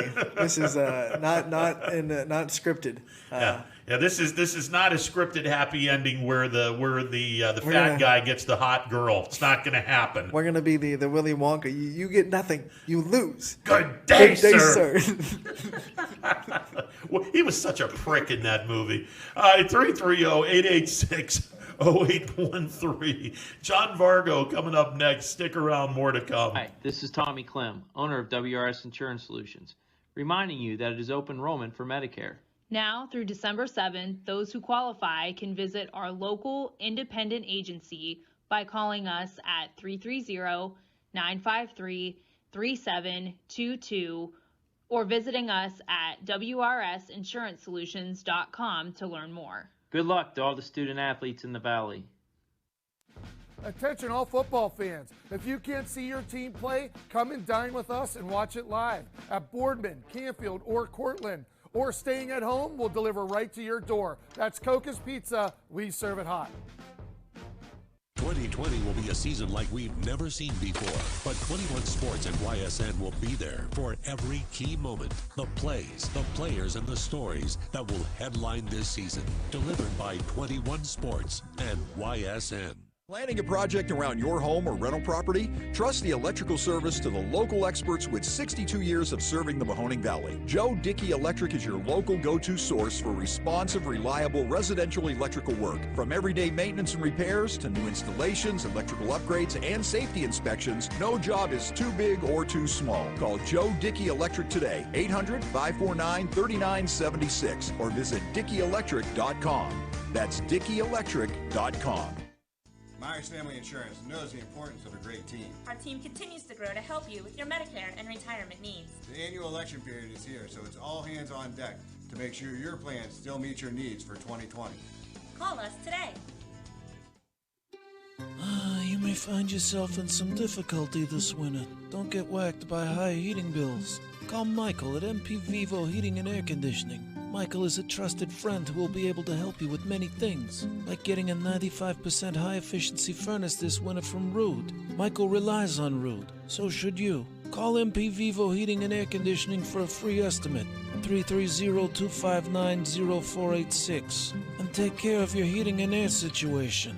I went to Greenwood Chevrolet because I was really interested in looking at the tracks. Because I wanted my dream truck. Because I've been going there for 20 years. I'm really happy that I went to Greenwood Chevrolet. Because they really went the extra mile for me. Now we're going the extra mile for you, only at Greenwood Chevrolet. Welcome back to a Wednesday edition of Running Point on YSNLive.com. Ron and Anthony with you, and now joining us on the MP Vivo Heating and Air Conditioning Hotline. You can read his fine work as the beat reporter for the YSU men's and women's basketball program. Every now and then he'll throw down a pretty cool column as well. He is John Vargo, and he joins us on the MP Vivo Heating and Air Conditioning Hotline. John, what's going on, brother? Not much. How you guys doing today? Doing well. Now, unfortunately, a couple of days ago, news broke of YSU, that someone in the men's program testing positive for COVID, and because of that, the first 4 games of this season have now been canceled, and the next time YSU goes on the floor, it's only going to be 2 days prior to their game against West Virginia. John, knowing that they can't practice until November 30th and they play West Virginia on December 2nd, how big of a threat of losing the West Virginia game is there?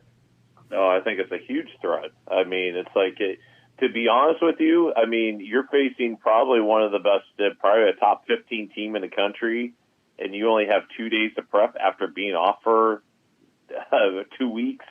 I mean, as much as these guys are probably going to try to do as much as they can in their own rooms to keep, or try to quarantine or do something on their own, I mean, it's just not going to be the same, as they would be preparing in the Bigley Center. So, I mean, yes, it's probably a real possibility, but then again, they might just end up playing it because, I mean, heck, I mean, any game is a game at this point, Ron, because everything is fluid situation, and I hate that word, but it is a fluid situation because if you lose one game, you're going to pick up another game. I mean, when I talked to Ron Stroh last week, and it's the situation you're going to have to deal with this season, and this is why you got the year of everybody in default winter sports got that year of eligibility on the NCAA level. And as we saw today, in Division II, the Pennsylvania State Athletic Conference just canceled their winter sports season. So, I mean, things can happen very rapidly anymore, and you just take what you can get. And yeah, you might only have 2 days of preparation, but on the realistic side is you just might need that game just to go forward, even though it might not be the result you want.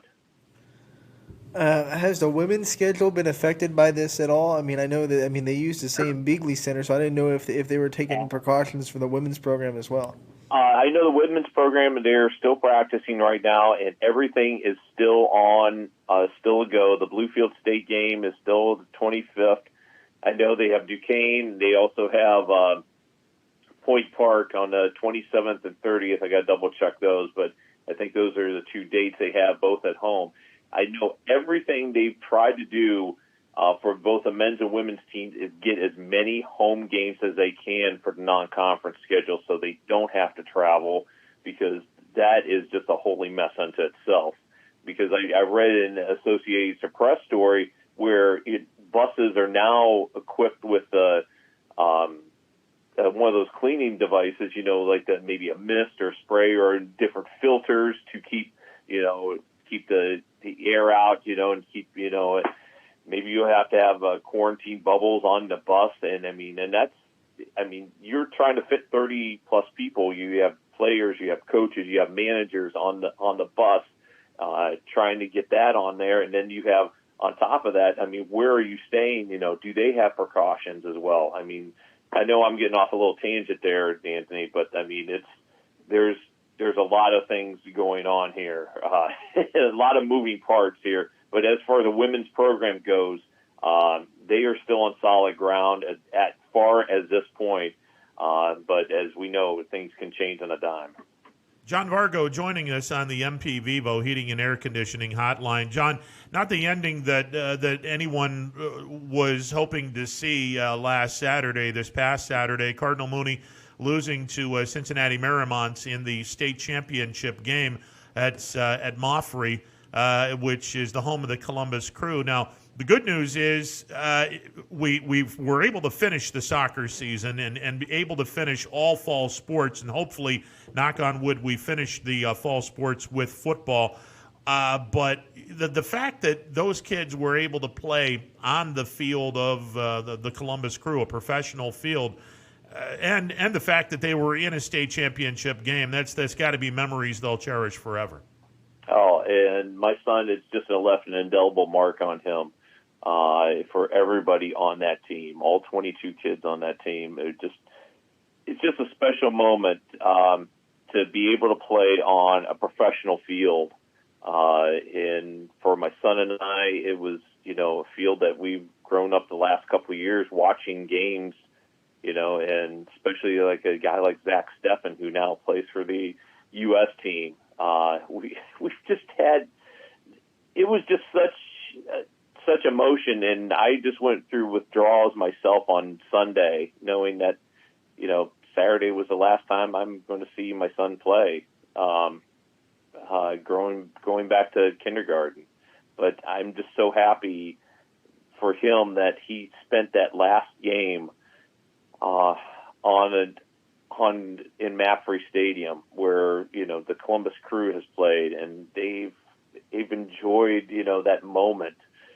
Granted, they didn't come home with a state championship, but they came home with a state runner-up, and they'll forever be part of Mooney history now as the fourth team to ever get to that point in school history. And your son made, I believe, 5 saves in that stadium. That's alone. That's going to be a memory that he'll remember. Getting to get some saves in that goal. Is it 5? Actually, he just made the one save. He made the one save in the last 8 minutes. So he technically, as his Twitter handle is, he had a clean sheet. So he didn't give up any of those 4. But I can tell you what, the freshman Aiden Markey has done a wonderful job. And I think we talked about this. My son was out for about almost a month with a MCL pull in his right leg. So that gave the freshman ample time to get in there and get acclimated. But for my son just to get in there and be part of this, it was just so memorable just to see him out there and see him being, getting that moment in the sun for himself, and the rest of these 21 guys and for these 6 seniors, I'll never forget this team. I mean, this has just been one heck of a ride for these guys and for these parents, and I can't thank, Coach Britton and Coach Morelli enough. I mean, these guys have just been the world to my son. It's like, and how they've been in my eyes, they are the coach and assistant coach of the year, in Division III by far. I mean, what they have done to this program and what they have done this last 2 years to put the stamp on this program has just been nothing short of amazing.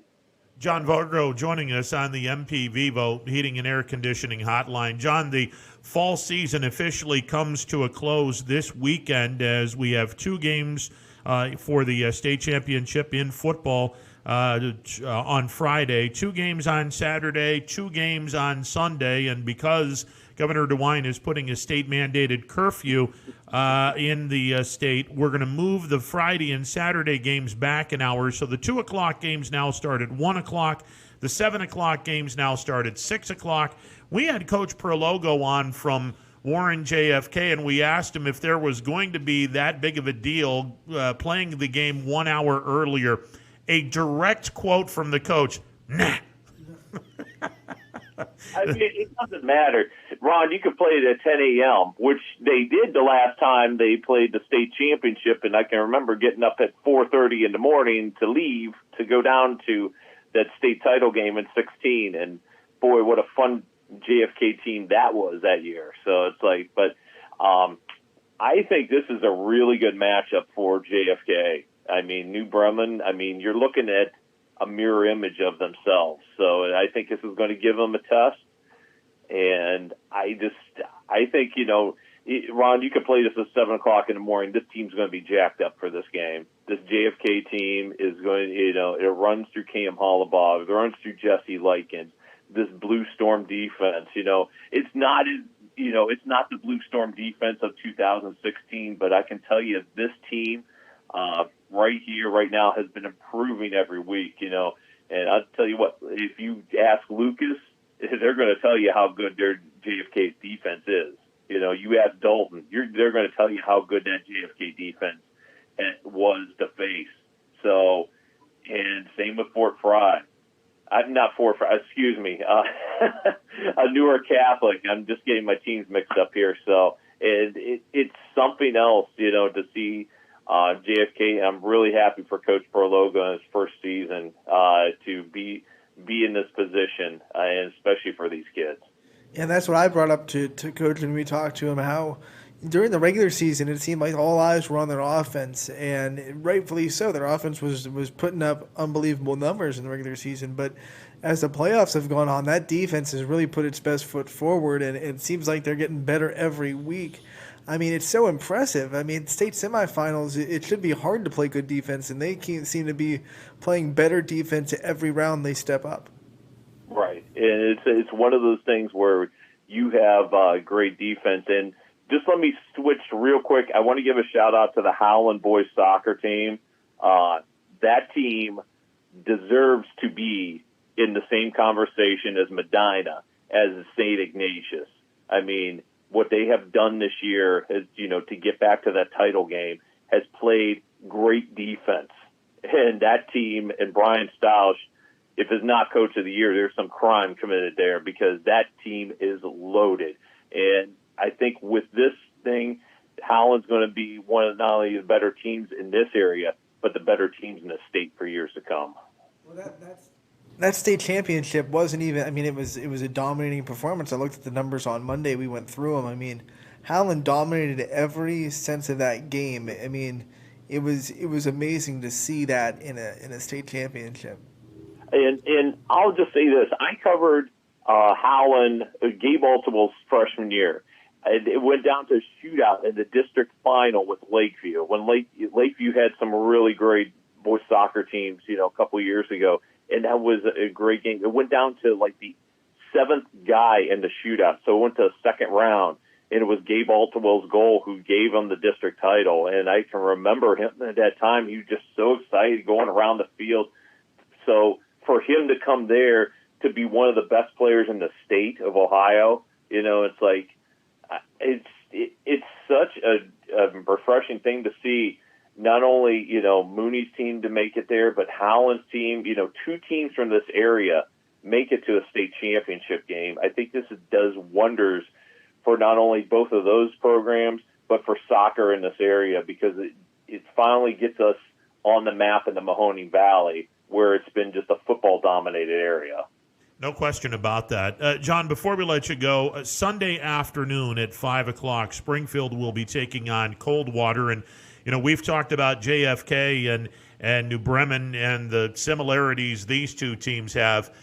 You look at Springfield, you look at Coldwater, similarities all over the place, including stud quarterbacks, stud supporting casts. Both games are just going to be a lot of fun to consume. Oh, what Sean Guerrero has down there is nothing short of amazing. Not only their offensive, but their defensive talent. And I know you're probably thinking it's like defensive talent, John. Come on. It's like, it's like, look, they were in a shootout with Norway, it's like, they were in a defense, it was their defense that ultimately got them to the state final over Fort Fry, making that last second stop. But this is 2 straight weeks this team has won in those last seconds. Shades of the Cardiac Kids back in the early 80s, it's like, but I'm telling you, I'm excited to see the Springfield team, play Coldwater on Sunday. I think it'll be a great matchup. I don't think it's going to be a one-sided matchup like most, people think. It's like, okay, you're facing a Coldwater team. You're facing a team that, has not only beaten Mooney in, other divisions, that has, has been, the pedestal of, state finals for that MAC conference in Western Ohio. But this is a Springfield team that knows when they played Anna last year, when they didn't show up, when they got blown out of the water, it's not going to happen this year. It's not going to happen this time. And Springfield's going to find a way, like they've done the last 2 weeks, to make sure this happens, and they're going to bring it home. Like JFK, I think you might not only see 1 but 2 state championships this weekend. I agree with you wholeheartedly. And let me just finish with this. You had made mention, Cardiac Kids reference. Sunday's weather forecast is not supposed to be a wind chill of 40 below zero, and Bo Brungard is not going to be Brian Sipe throwing a ball into the hands of Mike Davis. No, there's no Red Right 88 this time, Ron. There's no Red Right 88. He's going to tuck it and run. So. Yeah, there you go. And there's not going to be a wide open Reggie Rucker in the corner of the end zone going, hey, yo, over here, come here. No. Might have to change Not going to happen this time. Not going to happen. We might have to change it from Cardiac Kids to Cardiac Cats, Wow.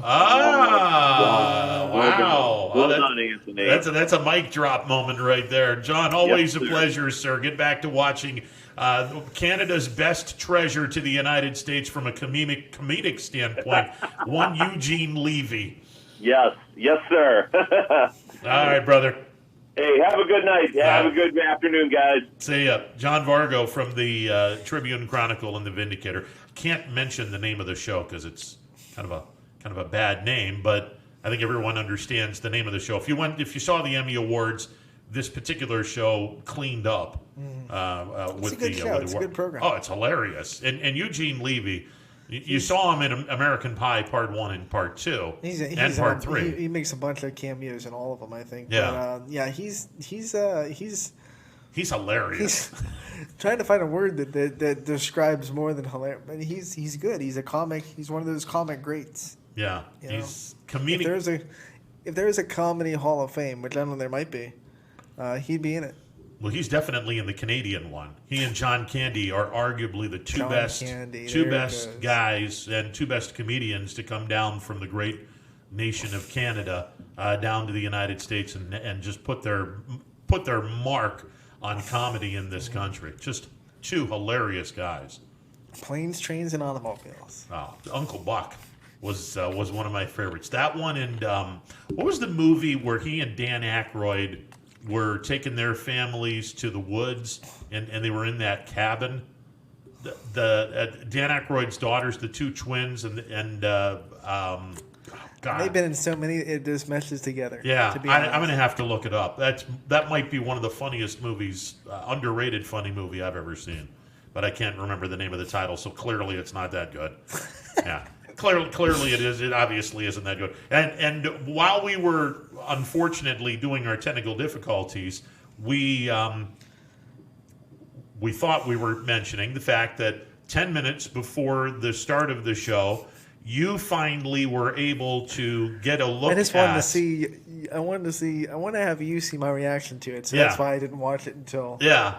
Oh, So the WKRP in Cincinnati Turkey Drop, which aired 42 years ago this week, you've seen it for the first time. Is it as good as advertised? It was very funny. It was very funny. There was one part that just had me like uncontrollably laughing, and it was towards the end. So I had to really try to compose myself before we went on there. I feel like my work is done here. The younger generation has seen what comedy was like. Some when of I the was comedy growing back up. then, you just don't match it. There's a lot of gems in the 60s, 70s, 80s sitcoms. As far as comedy goes. Yeah, this was one of the better episodes. Hands down, one of the better episodes. All right, we're going to take a time out. On the other side, we'll continue to break down this game that's going to be now at 1 o'clock. Again, a reminder, because of the curfew, statewide curfew going into effect on Thursday night at 10 o'clock.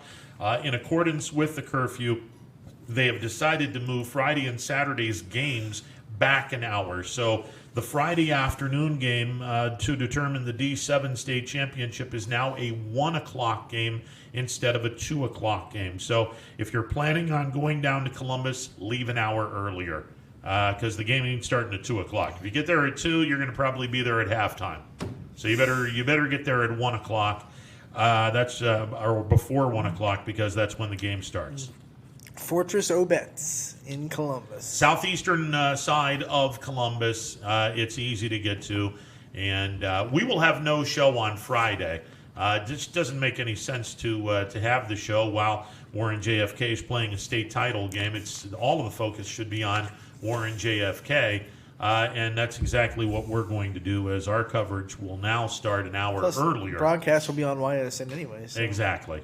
And the coverage will be now an hour earlier. So the pregame show, which we thought was going to be somewhere around 1:30, now it's going to be somewhere around 12:30 because the game starts at 1 o'clock. As for the evening game that night, Massillon plays Hoban. That game has been moved back to 6 o'clock.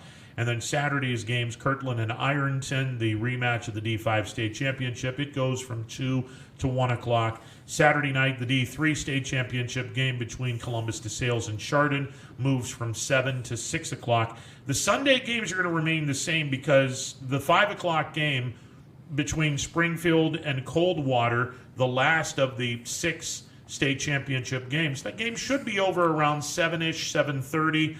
Everyone should be on the road by 8 o'clock. At least you're going to be well on your way home before the 10 o'clock curfew. So that won't be a problem. Before we go to break, let's go to the phone lines. Champ, you're on the MP Vivo Heating and Air Conditioning Hotline. What's going on, brother? Great outdoors. Great outdoors. Thank you. Champ comes in. Thank you. Clutch. Yeah, and the best line in that movie is when John Candy ticks off his wife, and he looks at her and he goes, "You're giving me the look. What's with the look? You're giving me the look now." You know, some of the movies that Dan Aykroyd made, one of my favorites, which you don't hear much about, is the movie Neighbors, who John Belushi was in that. Remember that weird movie where they were, I think it was called Neighbors, where Dan Aykroyd played this really strange neighbor, and John Belushi was actually the straight guy. And I don't know if you ever saw that movie, but it's really, it's a strange movie, but it was a really funny movie. I'm gonna have to get that. Yeah, it's really good. It's a really strange movie. But I first of all, I understand that I talked to Coach Gruden, and all his players are going to be wearing black high top cleats because they're so slow compared to the Kansas City Chiefs. So I'm just hoping they don't score 50 on us. But anyways, and did I tell you, Anthony, that I always thought that in my lifetime that anyone named Anthony is a pretty smart guy and pretty good-looking guy. That's just my opinion. There you go. Ron, when you had our Notre Dame guy on, and you were talking about the recruiting, and I looked up the year 2016 because that was the year that Notre Dame was 4-8. And I looked that recruiting class up. And, at first that recruiting class, the first couple of years, wasn't that strong. But these are the guys that was in that recruiting class. Javar Armstrong, Aaron Banks, Avery Davis, Jonathan Dorr, Jordan Genworth Heath, Robert Hainsley, Kurt Heinisch, Colt Clement, Josh Lugg, Myron Tagovailoa Amosa, Brock White, Michael Young, Drew White, and the best of all, Jeremiah Awasu Koromoa. As it turned out, that turned out to be a pretty good class, but a lot of these guys are really making contributions on this year's team. Oh, no question. It has turned out to be a pretty nice class, and most of the guys, now Cole Kmet's now in the National Football League, but most of the guys you just mentioned are making a pretty good impression on this year's team. Yeah, they're late bloomers. A lot of them are kind of late bloomers. They kind of sat around for a few years, and you wonder. But you just look at Avery Davis and what he's been able to accomplish this year. And obviously, Awasu Koromoa is, he's with Hamilton, those two are the best players on defense right now. Well, if Notre Dame can continue their winning ways, I think that this, not the class of 2021, but the class of 2022 and 2023 could be the beneficiaries of this. But Anthony and I were talking about this. Class of 2022, there is going to be a ridiculous amount of transfers because this particular class is going to really be affected the most because this particular class, this has come to the point of time where you're supposed to go to other campuses and figure out what decision you're going to make. And because of COVID, nobody's able to go to any of the campuses. And it's going to kind of like be the forced arranged marriage from the old countries. Yeah, and I also agree that earlier about next year's team. I tell you what, the position that bothers me the most by far is quarterback. Who's going to play quarterback next year? And the Buchter character from California, he transferred to another school, and that school is going to play spring football, but he's not going to play spring football because he plans on enrolling at Notre Dame in January. So he's going to go without an entire season of not playing any football at all. Now, granted, his stats are incredible. Like, what is it, 58 touchdowns passing, 37 running, but he didn't play at a really large school. So you worry about that. And the two current backups on the team, you worry about that situation. That's why I'm going to say something that's really off the wall. But Ian Book can come back for another year if he wants to.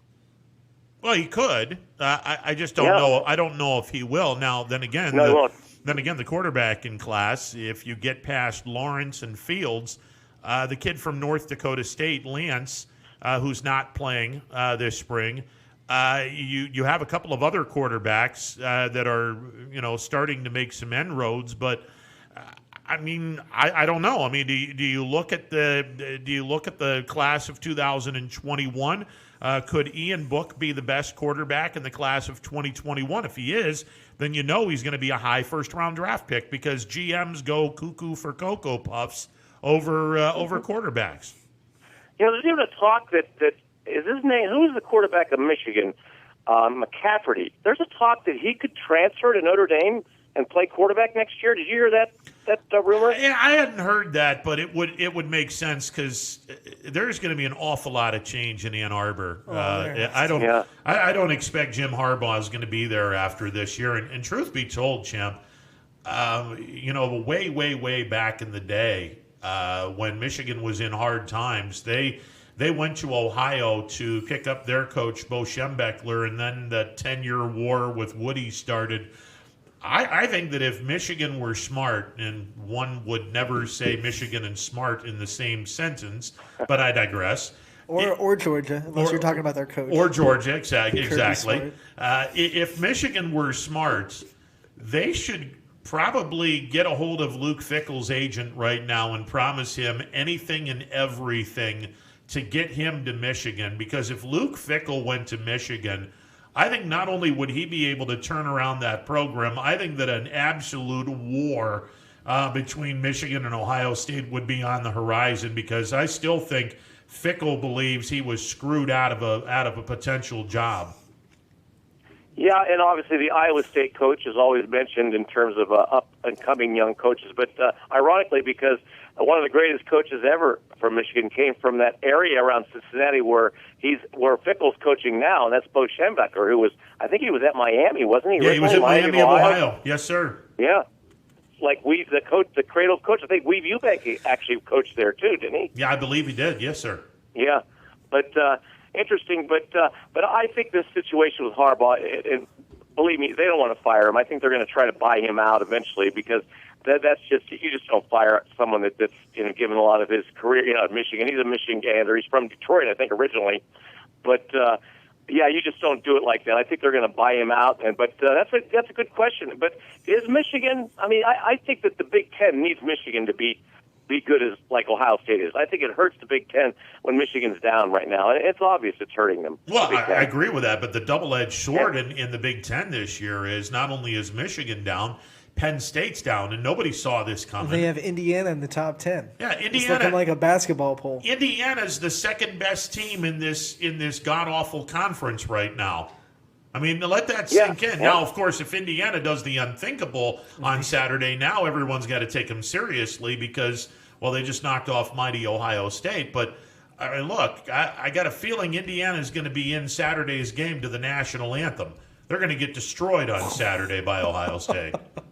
Well, I think the last time that Indiana beat Ohio State, was that like in the 80s? They're usually competitive against Ohio State. Oh, they're very competitive. I wouldn't say they're going to get – they're not automatically going to get blown out. But well, those were normally losing programs that played Ohio State. This team – it's one of two things are going to happen.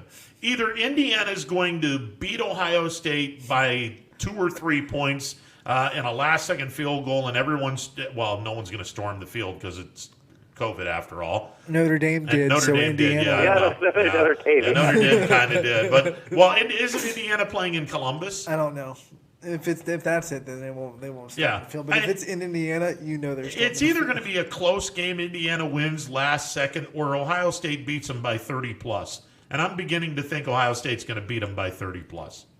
Yeah, but I think if you look it up, I think Indiana's lost like 26 straight or something, though, and they had a tie sometime in there. But my prediction is if Ohio State, like I predict, they will just blow them out, I think at halftime, Indiana's going to put up 2 hoops and maybe could switch over to basketball.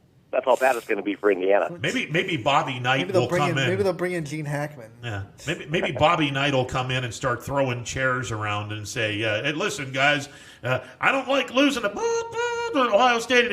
You people want to go there. I'm going to have you people run till you puke." Yeah, it's going to be interesting. But Indiana, though, when you read the preseason predictions, they always mentioned it because they had a lot of starters back on that team.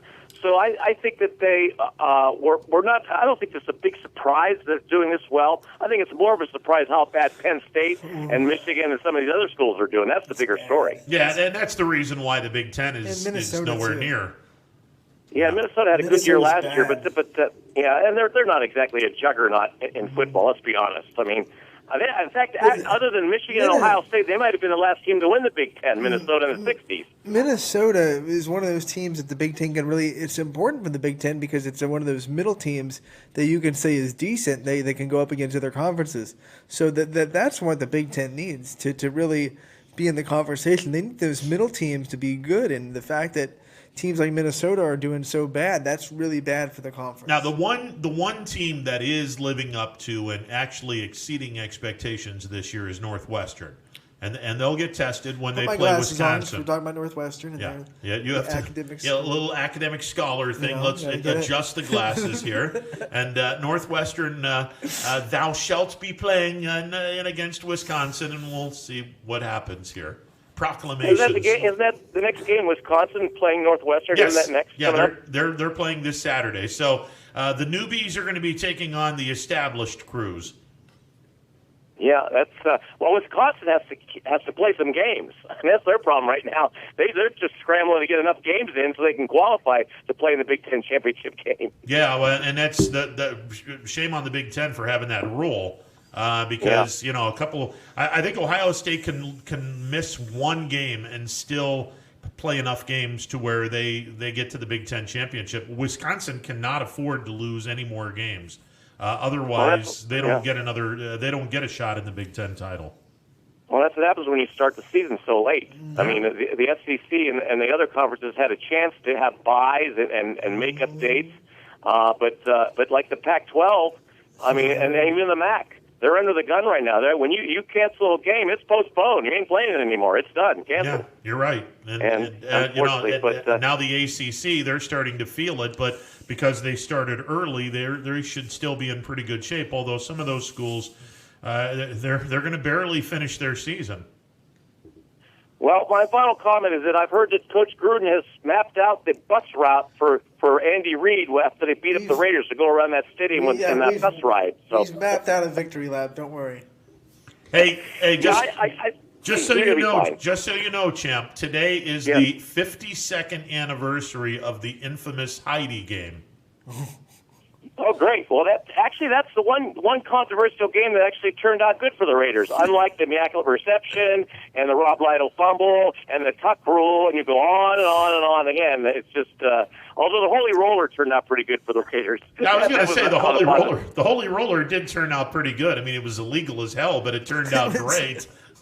Yeah. It's amazing that like the 9 of the 10 most controversial games seem to involve the Raiders. Yeah, and the only controversial finish winds up screwing the Bills, the Music City mugging. Yeah, the mugging. When you were talking about a straight line, I was thinking that straight line on that pass was like a typical straight line that Otis on Andy Griffith walks home every night. Wow, there you go.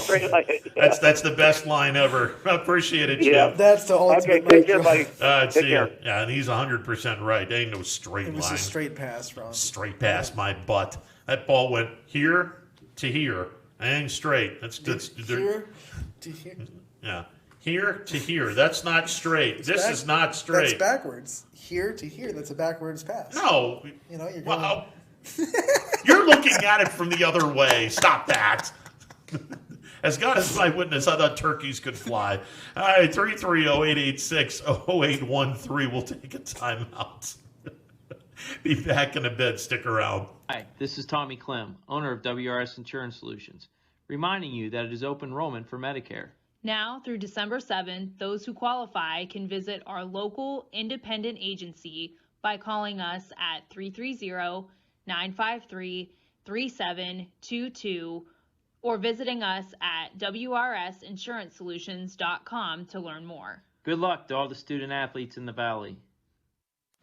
Attention all football fans. If you can't see your team play, come and dine with us and watch it live at Boardman, Canfield, or Cortland. Or staying at home, we'll deliver right to your door. That's Coca's Pizza. We serve it hot.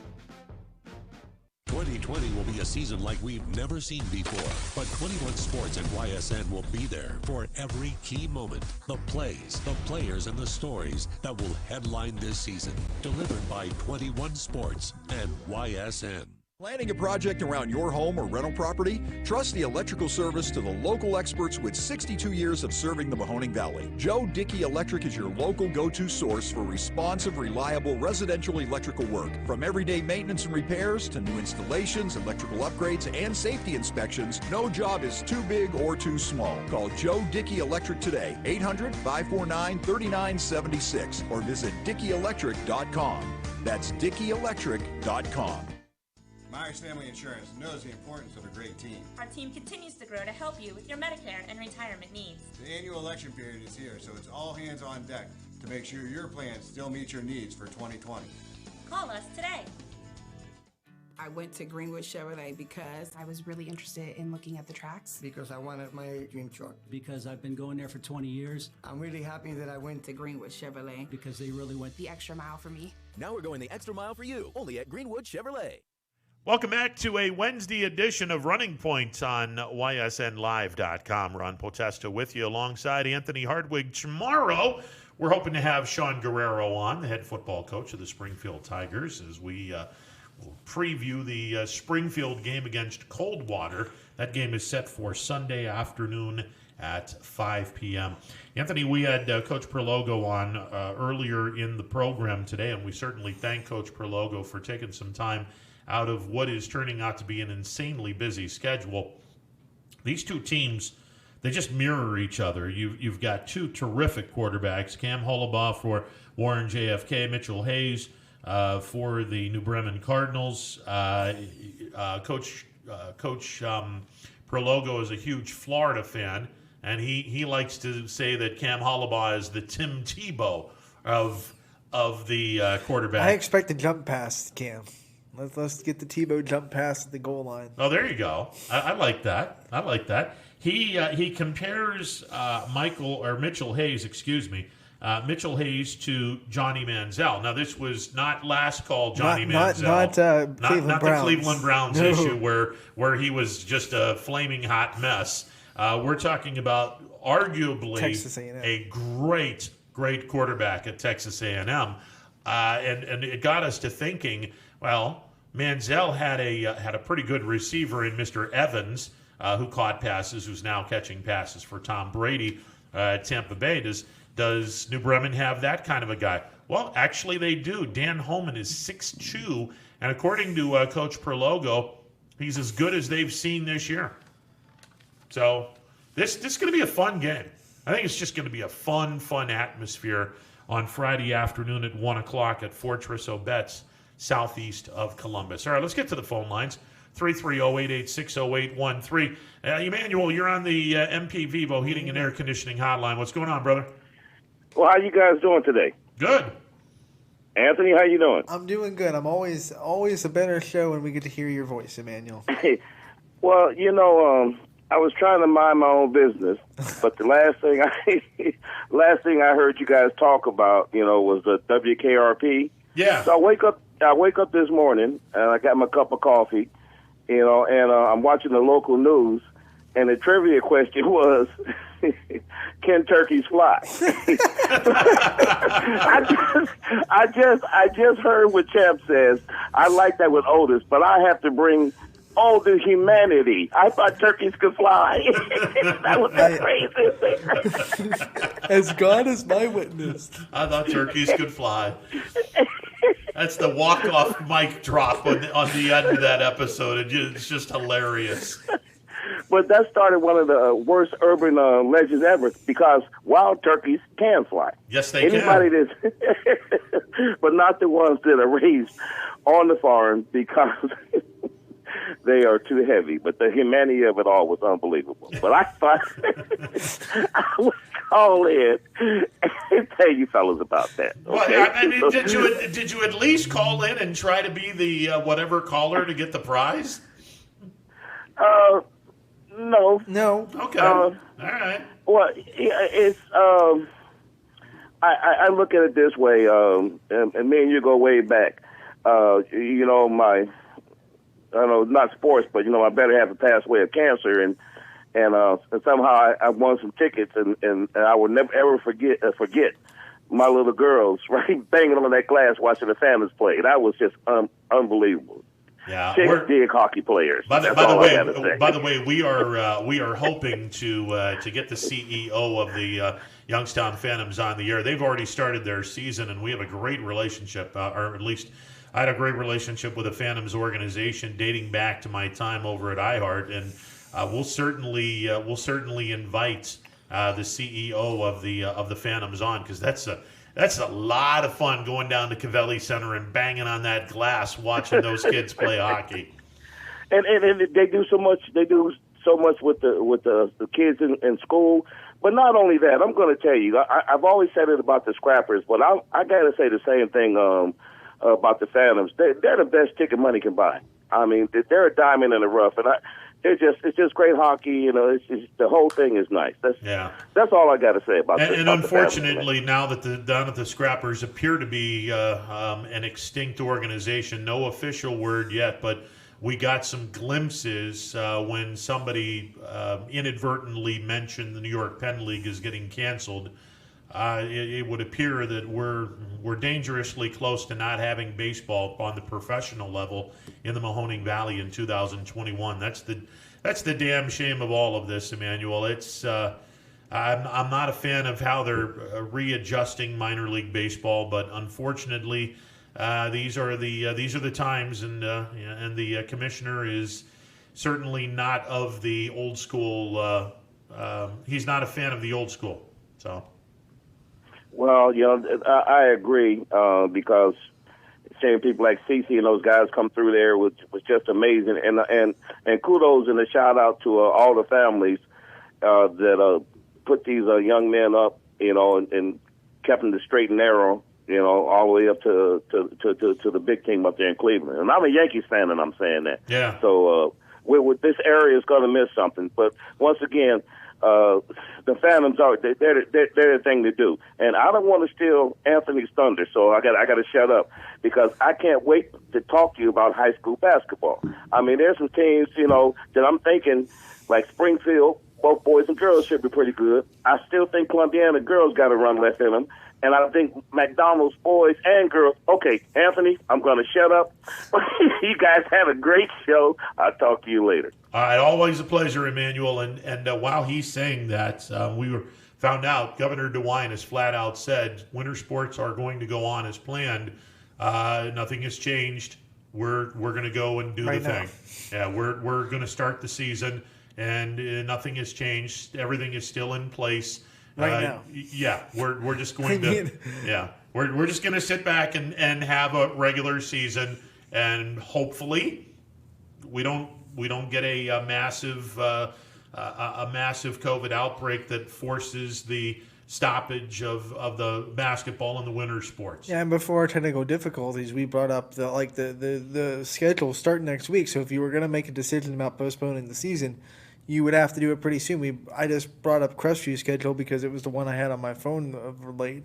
And they're scheduled to open their season a week from today against Mooney. So it's like, if you don't make that decision before next Wednesday, I would hate to see the season start and then stop. So we'll see what happens. Yeah, Mike DeWine says winter high school sports will go on with limited fans, parents, etc. So I guess that's good news. And again, there was one of two things. You either started in hopes of not stopping it, or if you think that there is something gigantic on the horizon that's going to prevent us from doing this, then you wait until after the Christmas break when everyone comes back to school on January the 4th, which is a Monday, and then you start the 2020-2021 winter sports season then. I'm not a huge fan of that, only because we've seen it. I mean, numbers don't dramatically change in the span of 2 months. So if you think it's safe to start it in January, then it's going to be not dramatically different to start it now. In the middle, towards the end of November. So you're really waiting a month, basically a month of time, to say let's start it. It's like numbers aren't going to dramatically change between then and now. We've seen that throughout this whole pandemic. It takes a while for numbers to change. Whether we saw it change really well at the end of summer, and then we saw it go back to really bad in the last couple months between September, October, and November. And I think part of the other thing with this is I think a lot of folks are banking on the fact we're going to get a vaccine. And once we get a vaccine, that's going to be a game changer. Now, yeah, but it won't be instant. That's the exactly. thing. Vaccine is a blanket. It's not a cure. So it'll be a game changer in the sense that we'll be able to get through the woods. But even then, it won't be like a boom. Okay, we're out of COVID.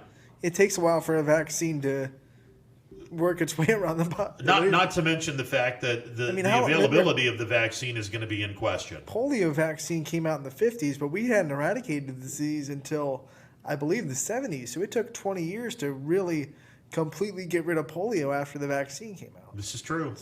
This is true. Anthony throwing down a history lesson. History lesson. Yeah, I'm digging it. Jeopardy. It's on. It'll be on Jeopardy at some point. And they'll be like, "Thank you, Anthony, for." Yeah. Much like our turkeys can fly. I'm just wild turkeys can fly, but I would call it more of a flutter because they don't glide. No, they don't glide up in the air. They just kind of They go. They get a lot of speed, flap their wings, and go about 5 feet off the ground. and then they have to slow down. To quote Toy Story, it's more like falling with style. Nice. Very nice reference there. We got our pop culture in for the day. We've got plenty of pop culture in for the day, for sure. We're going to take a final time. I'll be back to... actually, we're not. All right, let's get to the phone lines.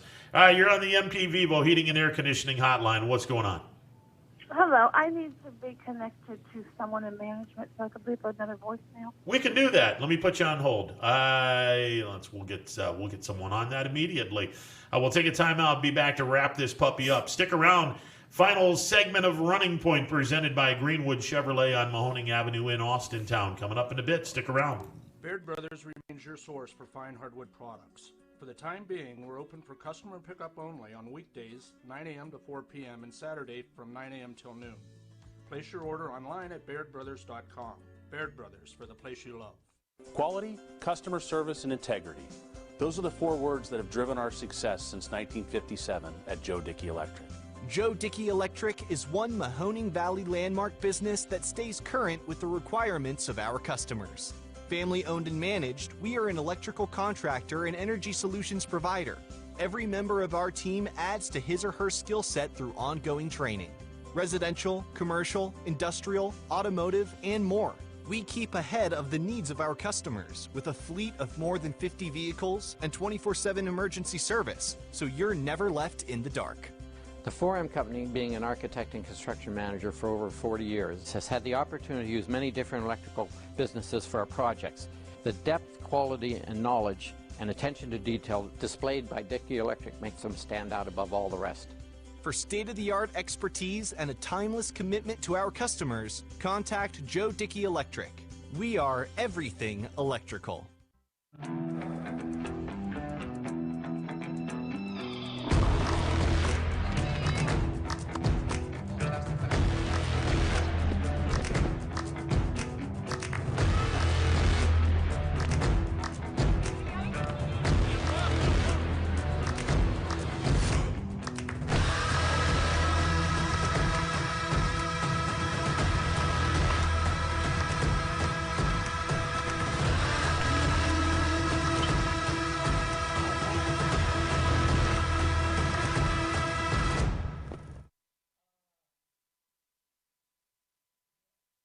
Armstrong Local Programming has always delivered an exclusive and unique perspective on the very best events your region offers. High school sports, community events, parades, all your favorite shows from Armstrong are now calling the Neighborhood Channel their home.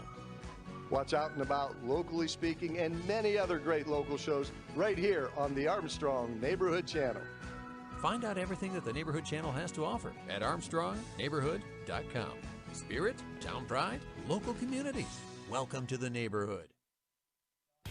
Right now is a great time to get more for your trade-in at Tri-State Ford and drive home in a new or pre-owned vehicle. Choose from our great selection of new Ford models or pre-owned vehicles. Plus, get the Tri-State Ford Advantage, including a 10-year, 200,000-mile warranty and more.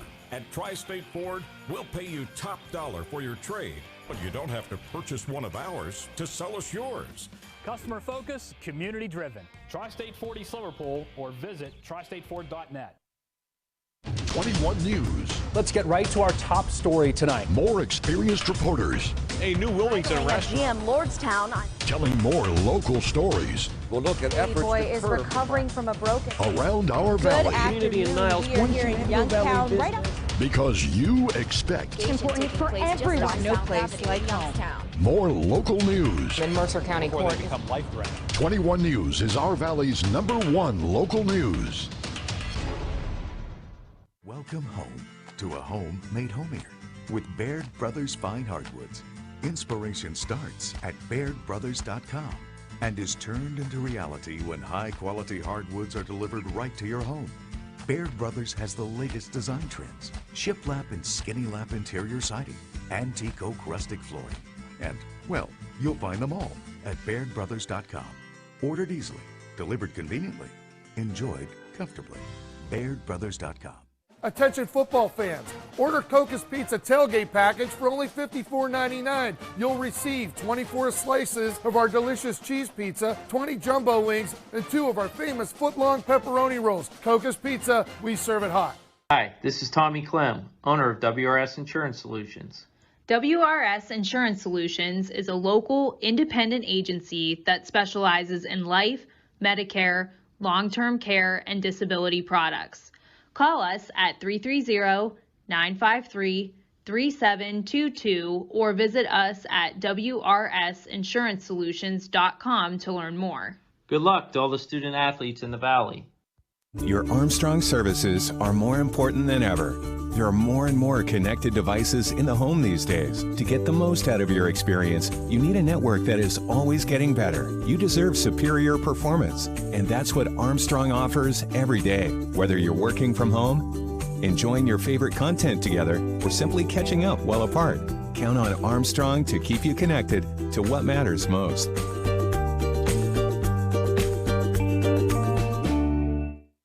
I went to Greenwood Chevrolet because I was really interested in looking at the tracks. Because I wanted my dream truck. Because I've been going there for 20 years. I think whenever we go there, whatever car we're looking for, they have tremendous inventory. If you're looking for people who care about you, Greenwood is the place to go. You know, it's like family there. The girls know me in service. It's Miss Kim in the Tahoe. I'm really happy that I went to Greenwood Chevrolet. Because they really went the extra mile for me.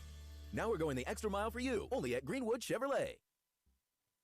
I went to For heating, cooling, and indoor air quality, the Mahoning Valley trusts MP Vivo Heating and Air Conditioning, offering worry-free repair, service, and installation. Call MP Vivo today for a free estimate. MP Vivo Heating and Air Conditioning. We're your energy-efficient experts. Welcome back to a Wednesday edition of Running Point as we get set to close up shop. We really haven't talked about this. The NBA draft is tonight. Cavaliers are picking fifth. There is a substantial rumor flying around that fifth pick is going to get traded to the New York Knicks as they trade down the pending deal, and it has not been made yet, by the way, but the pending deal, rumor deal, is the Cavaliers swapping the fifth pick, sending it to New York for the 8th and the 23rd pick overall, to where the Cavaliers pick up 2 first-round draft picks. They're a rebuilding team. Do you stay at number 5, or do you take this deal and go 8 and 23? Well, if memory serves, they have a first-round pick from last season that is gearing up to play that should be a pretty decent. And Windler, yes, sir. So getting 2 more might be to your benefit, considering you already have one that is the caliber of that kind of first-round pick. So now you have 3 first-round picks accustomed to 1. I think it might be a pretty good idea.